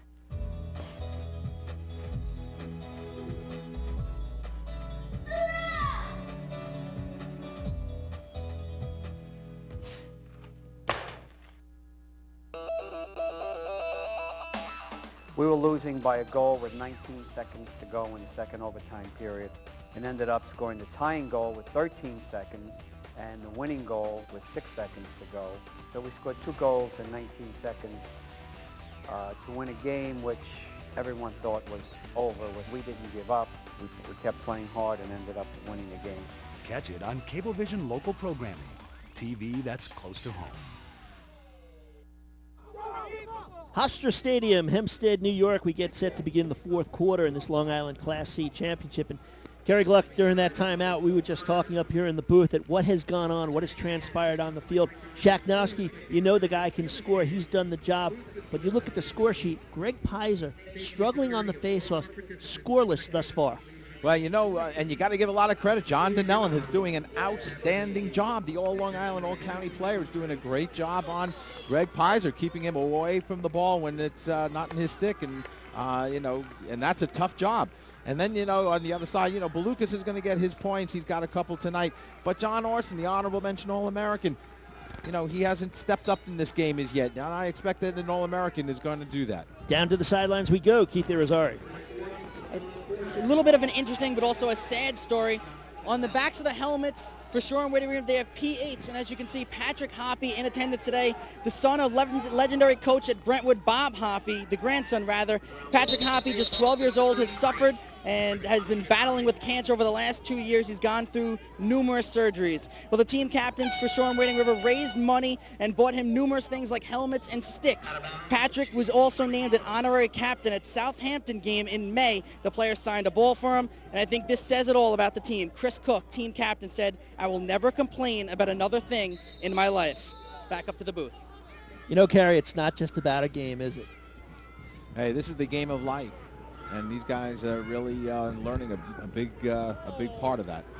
Yeah, Cook is just some phenomenal kid. As I said, the coach is just thrilled with the attitude that this kid brings to the team day in, day out. Carries it on in the field, carries it on in the classroom, carries it on in life. 11:25 to go. We're 35 seconds into the 4th quarter. And Cold Spring Harbor's got to get something going. Greg Pizer scoreless. Will look to take things to the cage himself. That shot blocked there by DeMarco. Save number 9 for DeMarco. DeMarco really, Kerry, has not been tested. The shots have been outside. He hasn't been screened. He's had a good look, and he's just played positional lacrosse goaltending. And a lot of the shots are wide that Cold Spring Harbor's taken, high, or they're right at DeMarco, giving him the easy look. Now here they're setting up one-on-one, isolating for Pizer. Donnellan right on him. And Pizer giving up the ball. And Belucas takes it, rolls to his right. That shot deflects off a stick in front. Belucas able to pick up the ground ball up front of Kevin Unterstein rather. That pass across. Stephen Pizer scores! Well, they'll cut it to 3 on Stephen Pizer's 22nd of the season, and now it's 8-5. You know, give credit for Stephen Pizer taking that shot. He hit it well, took that right-handed shot. He was nicely open. Had a great look at the cage. But don't forget, Joe Belucas under pressure. Here he is. Look at Joe Belucas on the near sideline, has his head up and finds Pizer on the weak side, which allows him to get that time to take a look and then get that fine shot. So give credit to Pizer, but you got to give Belucas a lot of credit for picking him out, finding him on the weak side. Well, this is what they needed. They needed a goal quick. Minute 19 here into the 4th. They cut it to 3. Big face-off here. Pizer. And that ball scooped up. And it'll go to Lundgren. Lundgren with the long stick gives it to Balukas with the short pull. That shot goes high. Boy, that could have turned it around real quick. Now, Balukas put that shot up high. I'd like to see them take the overhand bounce shot. I haven't seen a lot of that. Balukas' shots and Pizer's shots are all been high shots. Both Greg and Steve have been shooting high. Now it's Balukas being watched by Guipone with the long pole. Guipone with a nice stick check. You can hear it clearly with our great audio down on the field. What a check by Guipone. Ball back over to Shoreham Wading River. Mike Guipone did a great job on that, is right. Hal, he created the turnover. Give the ball over to Shoreham. Now, if you're Shoreham, you've got to continue to play the game that you've played through the first 3 quarters. Being fresh in their minds, they're basketball fans, the New Jersey Nets up 21 points. Looks like they've got the game in hand. Did not take it to the Celtics in that game. And I'm sure that they watch things like that. Now the timeout will be taken. No, it's an offside. Unforced error for Shoreham. They go offsides. That'll give the ball back to Cold Spring Harbor. You can feel a little bit momentum now starting to shift over to the Cold Spring Harbor side. If Cold Spring Harbor is able to put one more on the board to cut it to 2, you have to wonder just how tight those sticks might be held in the hand of the players of Shoreham Wading River. Neither team's ever won a Long Island championship. One of them will today. Pizer goes to the left hand. Pizer, that shot deflected again. And Donnellan gets a stick on that shot. Good hustle by DeMarco. He gets the ball back, hustling out of the cage. But Donnellan gets a check on Pizer's shot, and that didn't have a lot on it. He's driving to his left for a lefty shot, and Donnellan gets a little check on that. DeMarco, 6'1", 175. He's a junior. His second year with the club. On the ride, Balukas forces DeMarco, able to get it up to Donnellan. Donnellan finds Unterstein. Chris Unterstein with 1 goal today, his 48th of the year. Being spotted there by Ronan. Look to go behind the cage. Shaknowski, who's got 5 tallies today. He'll work one-on-one against O'Connor. Knocked down by O'Connor. Gets back up. Shaknowski on the cutter looking for Ferrara. But it goes to the turf. Picked up by Warner. Sends it back out to Cook.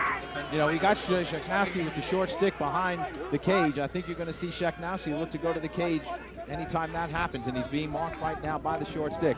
And look again, Unterstein also now has the short stick on him. So I think we're going to see Unterstein control the ball a little bit. That is Ronan. Time continues to tick off the clock. 8:35 to go here in the 4th. Unterstein on the cut, and they score! Unterstein finding the man coming in from the side, Ferrara. The patience that they continue to show on offense. Well, what Unterstein does so nicely, he's changed the direction. Look at it, there it is. He's got the change of direction. Look at the defense. Everyone's moving with Unterstein. And look how wide open Ferrara is on the weak side. The whole defense shifted towards the ball as Unterstein drove to the right side of the cage, opened up the weak side for Ferrara. Good look by Chris Unterstein. He had the short stick on him. You knew he was going to look to take it to the cage. So now they get that lead back up to 4 at 9-5. 3rd goal of the game for Ferrara. On the face-off, Pizer can't come up with that one. It's a long pole here. Donnellan taking it into the offensive zone. It's Chris Unterstein. He'll pull it back out, see if they can get the right personnel on the field as Cook now comes onto the field as he replaces Dave Von Voigt. Now, patience is a virtue right now if you're Shoreham Wading River. 4-goal lead, 8 minutes to go.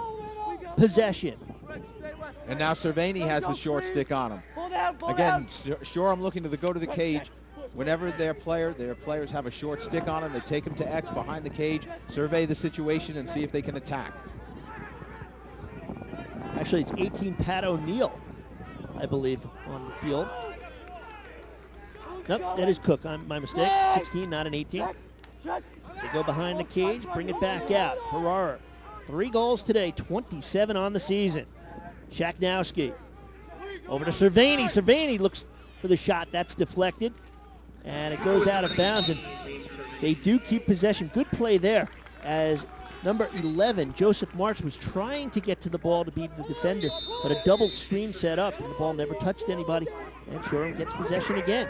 Intelligent play right now by the offense for Shoreham Wading River.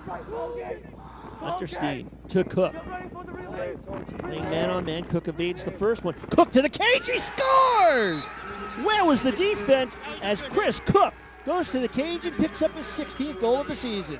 Well, again, what happened was Chris Cook got picked up by the short stick, and as soon as they saw the short stick, you'll see it right now in your replay. Here's Chris Cook. He's beaten his short stick, takes the hit at the end by number 1, Stephen Pizer, buries it in the back of the net, and it's a 5-goal lead right now for the Wildcats.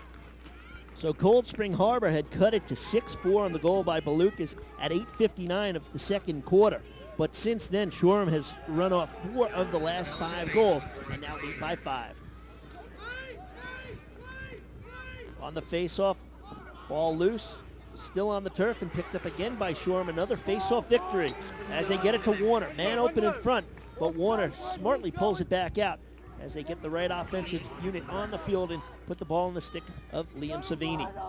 Savini gives it up to Cook. Cook, an all-county player. Time now down to 6:40. Now this is real big press time right now, I'd say, for Cold Spring Harbor. Kerry, at what point do you have to start doubling up and trying to force a turnover? Well, it's tough also the way Shoreham is playing right now. They're playing everybody up top, and they're playing with the man with the ball behind the cage, especially against the short stick, which is what you have right now. You have the short stick, Matt Arcadi, going against the ball. Nice spin move, and Pizer with the check, and Pizer will scoop up the ground ball and lead the rush for Cold Spring Harbor. Trailing by 5, 6:10 to go. They get it into Balukas. He shoots, he scores. Balukas went to the left hand and fires it over the shoulder of Matt DeMarco to cut it to a 4-goal game.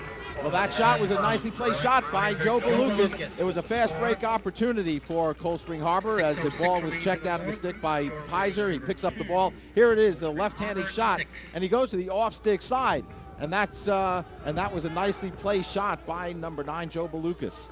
3rd goal of the game, 56th of the season. Now another important face-off. Interesting here, Pizer doesn't get down on the ground as low as a lot of people. He just does it with his strength. He's got great arm strength, great leg strength. And now the timeout will be taken by Tom Rotans as the coaching staff looking out on the field. It looks like they didn't have the right personnel out on the field, so he wants to talk things over. I don't know if they liked what they saw. Greg Pizer wasn't taking the face-off. He was down in the attack zone, and they moved Stephen Pizer into the face-off. And so I think the defense was a little unsure how they should play that, and they were trying to call over to Coach Rotans to see what they should do, so he called the timeout. Now Dennis Bond will have to talk to his club, try to get them going here as they still trail Cold Spring Harbor. He's assisted by John Campbell, athletic director Jimmy Amon. As they talk it over, and Bond, math teacher at Cold Spring Harbor, an assistant football coach for 10 years. He tasted a Long Island championship on this field in November. Graduated from Sewanaka High School in 1984, played for Tom Flatley, Nassau Community, won the national title there. Coach Speckman, an MVP in that championship game. And, you know, you talk about face-offs. It's easy to learn from a coach that won 23 of 25 face-offs in that championship game for Nassau Community College. You know, I guess ball possession has always been crucial in the mind of the head coach, Dennis Bond. But he's going to have to do a little bit more right now and get this offense going. Trailing by 4 with 6:06 to go. Lee Shaknowski, 5 goals for Shoreham Wading River. Tony Ferraro with the 3 also for them. And Balukas with 3 goals for Cold Spring Harbor. Greg Pizer, again, not taking this draw.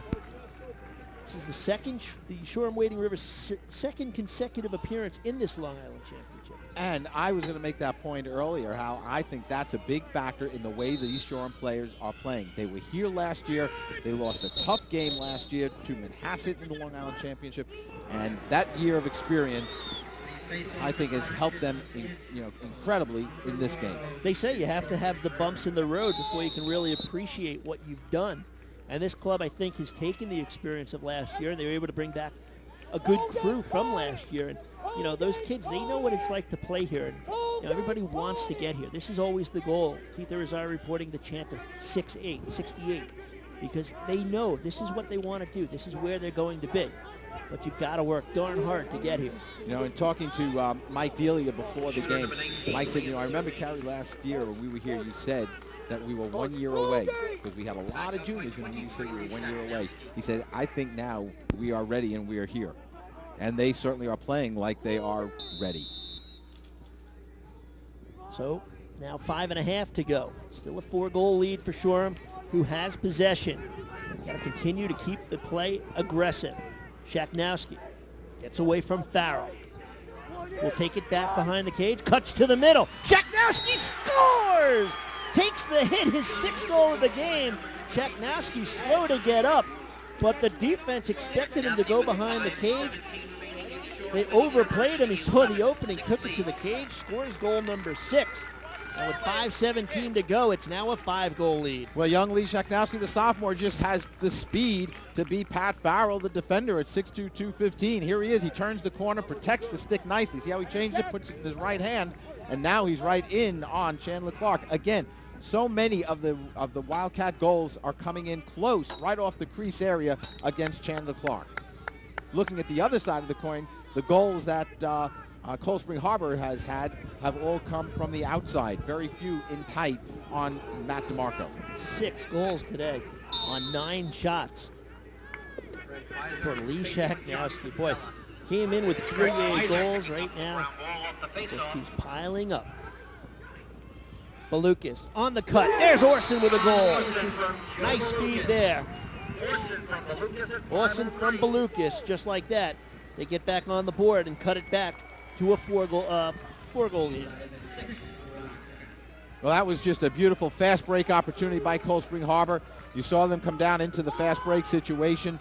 There's the pass. Orson getting the goal from Balukas, and they get that goal back.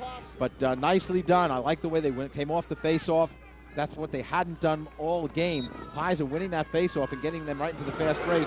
And here again, now he's got the ball again off the face-off. 2nd goal of the game, 52nd of the season. And off the loose ball, it's scooped up neatly by Cold Spring Harbor, who calls a timeout. Tom Rotans smartly calling timeout immediately upon possession. And you see Chris Unterstein running out on the field, congratulating his teammates who gathered up that ball. Now, that was a very important possession. You know, Pizer wins the last faceoff, comes down, they get a fast break goal. He wins the 2nd possession. Good hustle by the defense to get to dislodge the ball and get it a ground ball. And you don't want to lose it in your defensive zone at this point in the game. Just under 5 minutes to go with that 4-goal lead. You want the ball in your stick. Well, the keys for Cold Spring Harbor, they needed to win the ground ball battle, the faceoffs. They've really been about even in this game, and you would expect them to win the faceoffs. They really haven't controlled it well. They said they can't have the careless mistakes. They have to be mentally sharp, and I think they came out, they didn't play that way, and hey, credit Shoreham Wading River. They jumped on them. They saw the team maybe came out a little flat. They could have sat back very easily, but they did not. They took advantage, got out to the quick lead, and Carrie, I'm sure, you know, as a coach, you know what it's like. It's got to be a lot easier to play from in front than play from behind. Oh, absolutely. You got to change their whole strategy, looking to play catch-up, which is what they have had to do this whole game. But, again, you got to credit Shoreham. They didn't come out tight. They came out strong. They made a statement early on, scoring those first 2 goals. And I think from that point on, they told Cold Spring Harbor, we're in control of this game. And they basically have been in control. The face-offs have been nullified. All right, let's check in down on the field with Keith Irizarry. Hal, Carey, Cold Spring Harbor allows only 5.3 goals per game. With 4:50 left, they've given up 11. Another stat for you, it's the first time the Seahawks have allowed double-digit scoring against them. Back up to you. Yeah, you know, a team like that, you're going to have a bad game now and then. As we see the goaltender, DeMarco, taking it to the cage. DeMarco in front of Savini, scores! DeMarco with the assist. You don't see a goalie get an assist too often. That is a deflating goal for Cold Spring Harbor to give up. Unbelievable. You know, that just shows some confidence, too, in DeMarco, that you can come out of the cage, go the length of the field. He actually had a shot there, but you know what? He was unselfish. He gave it to Savini.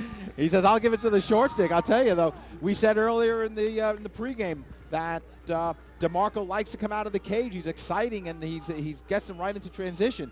Well, you don't see it any better than that. Transition than that, huh? 63rd goal of the season for Cervini, who's been a feeder and now finally gets to finish it off. And, boy, that's just the icing on the cake there for DeMarco, I think. And the ground ball for number 8. On the face-off, Mark Lundgren trailing by 5. A timeout will be taken now by Dennis Bond. Wow. You know, it's strange, Kerry. You know, when you sit up here and you watch what's going on, you take your eye off the field for a second, and then you look up and you see the big net and the stick and the goaltender going down the field. And really, an unselfish play. And you say, am I seeing right? Am I seeing correctly? Am I seeing the goalie attacking the cage? It did kind of catch me just for a second. You know, you look at it and you think, well, maybe he's out of his cage on his own in his own cage. But he went all the way down the field. And, you know, Cervini, who leads the team in goal scoring, gets his first of the game. And Shoreham right now 4:23 away from advancing to the Downstate Championship Thursday, June 6th. They will take on the winner of Somers and Queensbury. Somers from Westchester area, Queensbury from the Albany area up in Section 2. Section 1 obviously is the Westchester area. And then the state tournament will be played, the New York State Final, Saturday, June 8th here at Hofstra. First game at 11 a.m. So get the chance, come on out. You want to watch some of the best lacrosse action. You know, 2 years ago, Carrie, we saw Carthage play on this field. They lost the state championship that year, I believe, to Lynbrook. Had a kid on that team by the name of Mike Powell. Boy, has he blossomed. I think we know that. And let's take a look here. Look at the monitor here with Greg Pizer. In 2002 faceoffs, look how many wins and losses, a career faceoff average of 81%. That is outstanding, phenomenal. Off the timeout, that shot hits the post. Boy, both teams have hit metal in this ball game. Cold Spring Harbor 3 in this half. I think we should see a loose ball push called against Cold Spring Harbor. Credit Mike Unterstein forcing that play. Comes over to the sidelines. High fives Liam Cervini as Cervini comes in. Boy, and the emotion on the sidelines right now. Shoreham Wading River, everybody high-fiving, patting each other on the back, and just kind of quiet, head down, thinking about a lot of things that they may have done incorrectly in this championship game. As 4 minutes to go for Cold Spring Harbor and their season. Loose ball on the turf, scooped up neatly there by Joseph Martz. They've got to start taking chances, but turning it over to Guapone will not help. This is Farrell, getting it to the long pole of Mark Lundgren. Lundgren looking downfield, has a man, high pass with a lot of air under it, comes down to Balukas, watched by Donnellan. Balukas, left-hand shot goes wide, a race for the ball, and the backer will be Cold Spring Harbor. They will get possession back. John Donnell did a real good job. I'm playing Joe Balukas on the other side after that clear. He did what I liked about his position is if you looked at his position defensively, he gave his hips to the corner flag, which only allowed Balukas to take it to the outside, not allowing him to come inside. And Balukas has had a heck of a game. 10 shots, 3 goals, 2 assists, 5 points in this championship game. Balukas looks to come out from behind the cage, over to Pizer, who gets doubled. Dishes it out, Arcadi. There's the bounce shot, he scores. Well, you talked about it, Carrie. They needed to take the bounce shot. Arcadi gets the feed from Pizer and slams it home. And again, Pizer does a nice job. He gets the double, and then he reverses and looks up to find the open man. And he finds Matt Arcadi, the young junior. Here again, there's the feed from Pizer. And look now, nobody on Arcadi. He takes a nice shot off stick side, away from the stick of Matt DeMarco, and he puts it in the back of the net. That's what Cold Spring Harbor, I think, should have been doing much earlier in the game with those kind of shots as opposed to high stick side shots. Another key face-off. Greg Pizer now back taking the draw. Steven Pizer took a couple of draws earlier, but it is Kinsella winning the draw, gaining possession, which is key with a 4-goal game with 3:10 to go. Warner looks to go behind the cage. Gets checked there by the long stick of Joseph Martz. Here comes the double. Carney forcing Warner. Warner looks to come out in front. Warner comes out in front, dishes it off. Shaknowski gives it up. Flag thrown. Penalty upcoming. Probably a slash on Cold Spring Harbor. When the ball touches the turf, the whistle will blow. So right now, Shoreham would love to just hold possession for as long as possible. Don't have to keep it in the box yet. Not until under 2 minutes.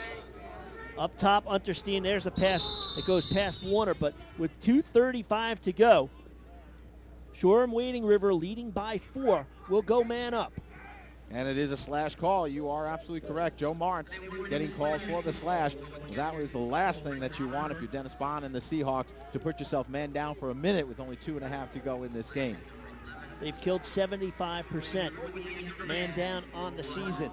They will have to come up big here. I think, that's not even going to be an issue. I would be very surprised if we even see Shoreham going to the cage. I think they're going to hold out. They'd just want to kill a whole minute off the clock, bring it down to a minute and a half, and say, hey, you're going to score 4 goals on us in a minute and a half, and let's see you try. So they'll work it outside, see when they want to take the double team if they have to. They'll have to force some kind of issue here. There'll only be a minute 35 left on the clock if they do indeed kill this penalty. Well, it'll be tough for them to double team in the man down right now, so the only way they're going to be able to do that is when they go all even with a minute and a half to go. 2 key penalties taken by Cold Spring Harbor. Remember, it was Steven Pizer taking the penalty after Shaknowski scored at 5:58 of the third to make it 7-4. A late hit, unsportsmanlike conduct penalty, and on that man up, Tony Ferrara converted from Cervini at 6:42. So those 2 goals, the only 2 goals of the third quarter, just 44 seconds apart, opened it up to an 8-4 lead. And it's just been more of a battle since then for Cold Spring Harbor, who get the turnover. It's Ronan with a minute 40 to go. 5 seconds left in the man-up situation. Ronan, as the teams are now even up. Forced from behind Ferrara, who's played a great game. Ferrara, as the coach says, the smartest player on the field. Boy, there's nothing like having a kid who can run, who can coach, who can play, who has the skills out on the field late in the game. Well, that's the guy you want, because that's the guy you know you can count on in these in the late final moments, especially in a tight game. So they'll try to set something up quickly. Orson behind the cage to Balukas. Balukas with 3 and 2 today.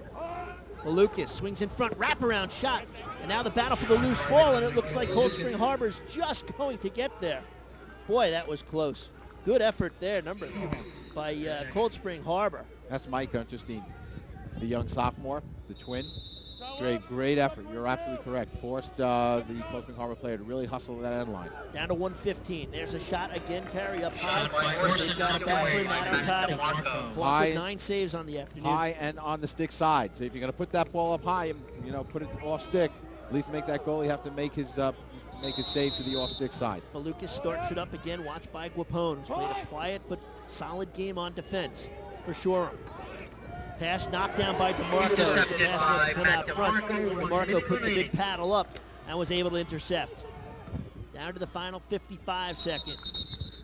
A little bit of a late hit there. Greg Pizer laying some, what would it be, titanium these days, Kerry? What's the makeup of the sticks these days? Titanium for some of them, for sure, but that was a late hit. But more importantly, the push, which will give the ball back over to Shoreham as we draw in under 1 minute. This game, I think, is in the books for the most part for the Wildcats. A great season. 2 teams that came in 18-1, both looking for their first Long Island title. And it looks like Cold Spring Harbor is going to have to wait 1 more year. They will lose a couple of key players. Boy, you're going to lose Joe Balukas. You're going to lose Greg Pizer. You're going to lose John Orson. So a little bit of a rebuilding year next year maybe for Dennis Bond, but some of the underclassmen might step it up. But to go 18-2, no shame in that. They come away with a county title, their first since 1979.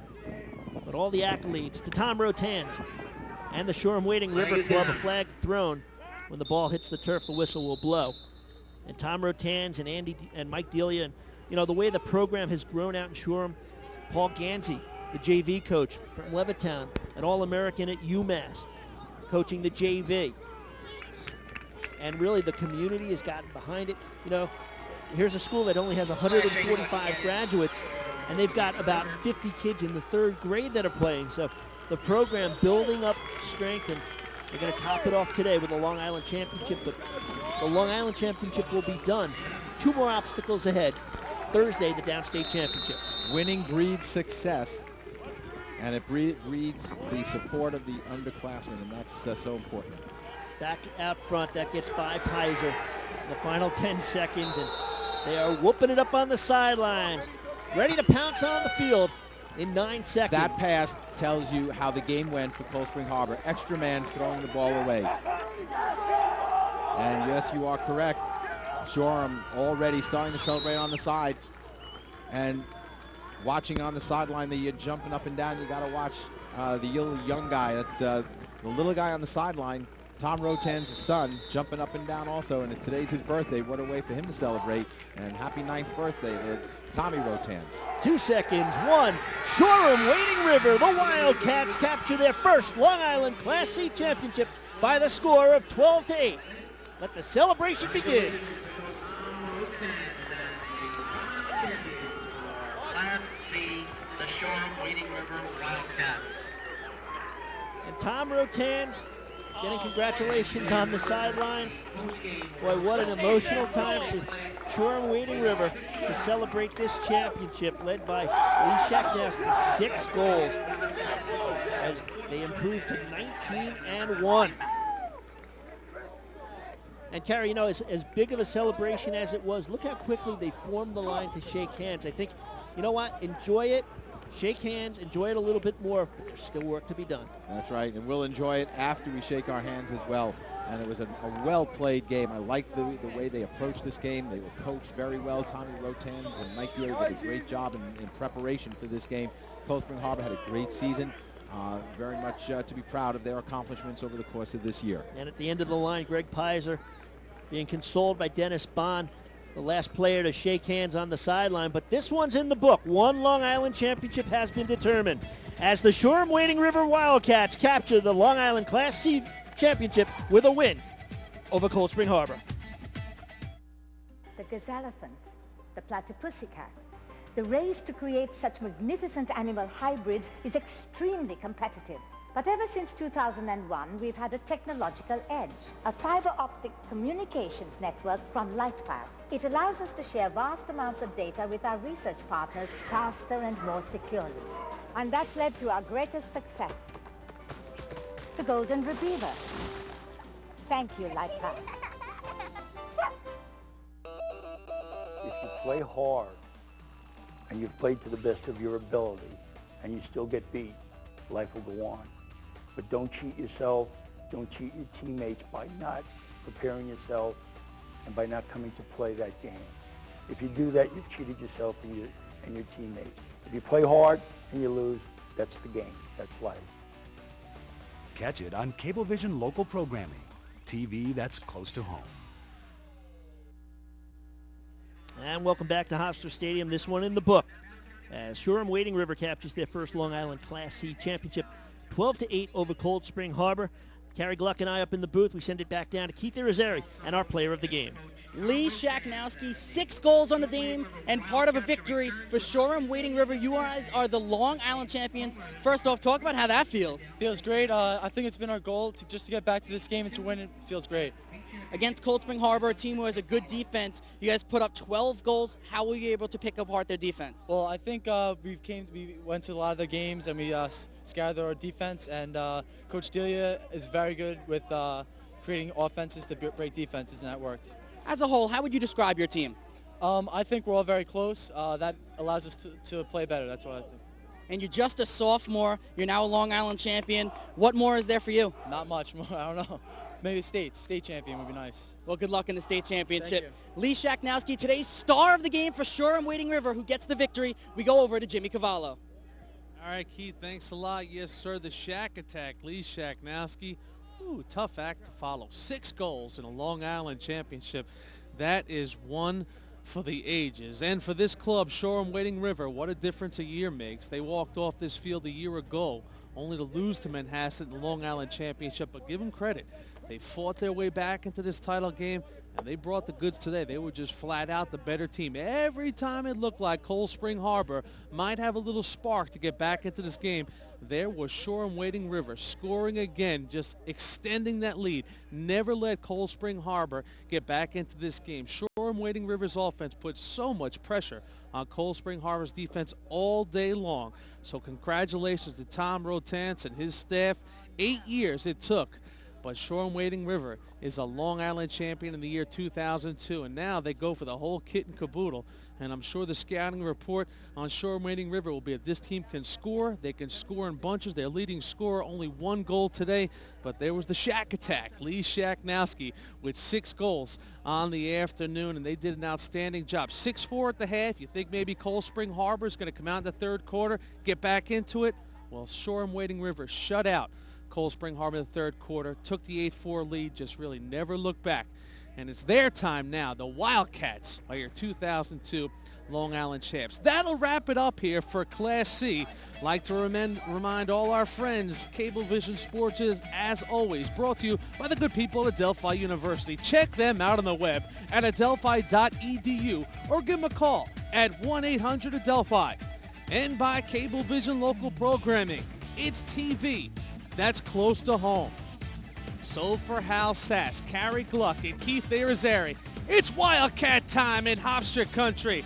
Let them celebrate in Shoreham-Wading River. They are your champions. For the entire Cablevision Sports Prime Time crew, I'm Jimmy Cavallo. We'll see you next time on Cablevision Sports.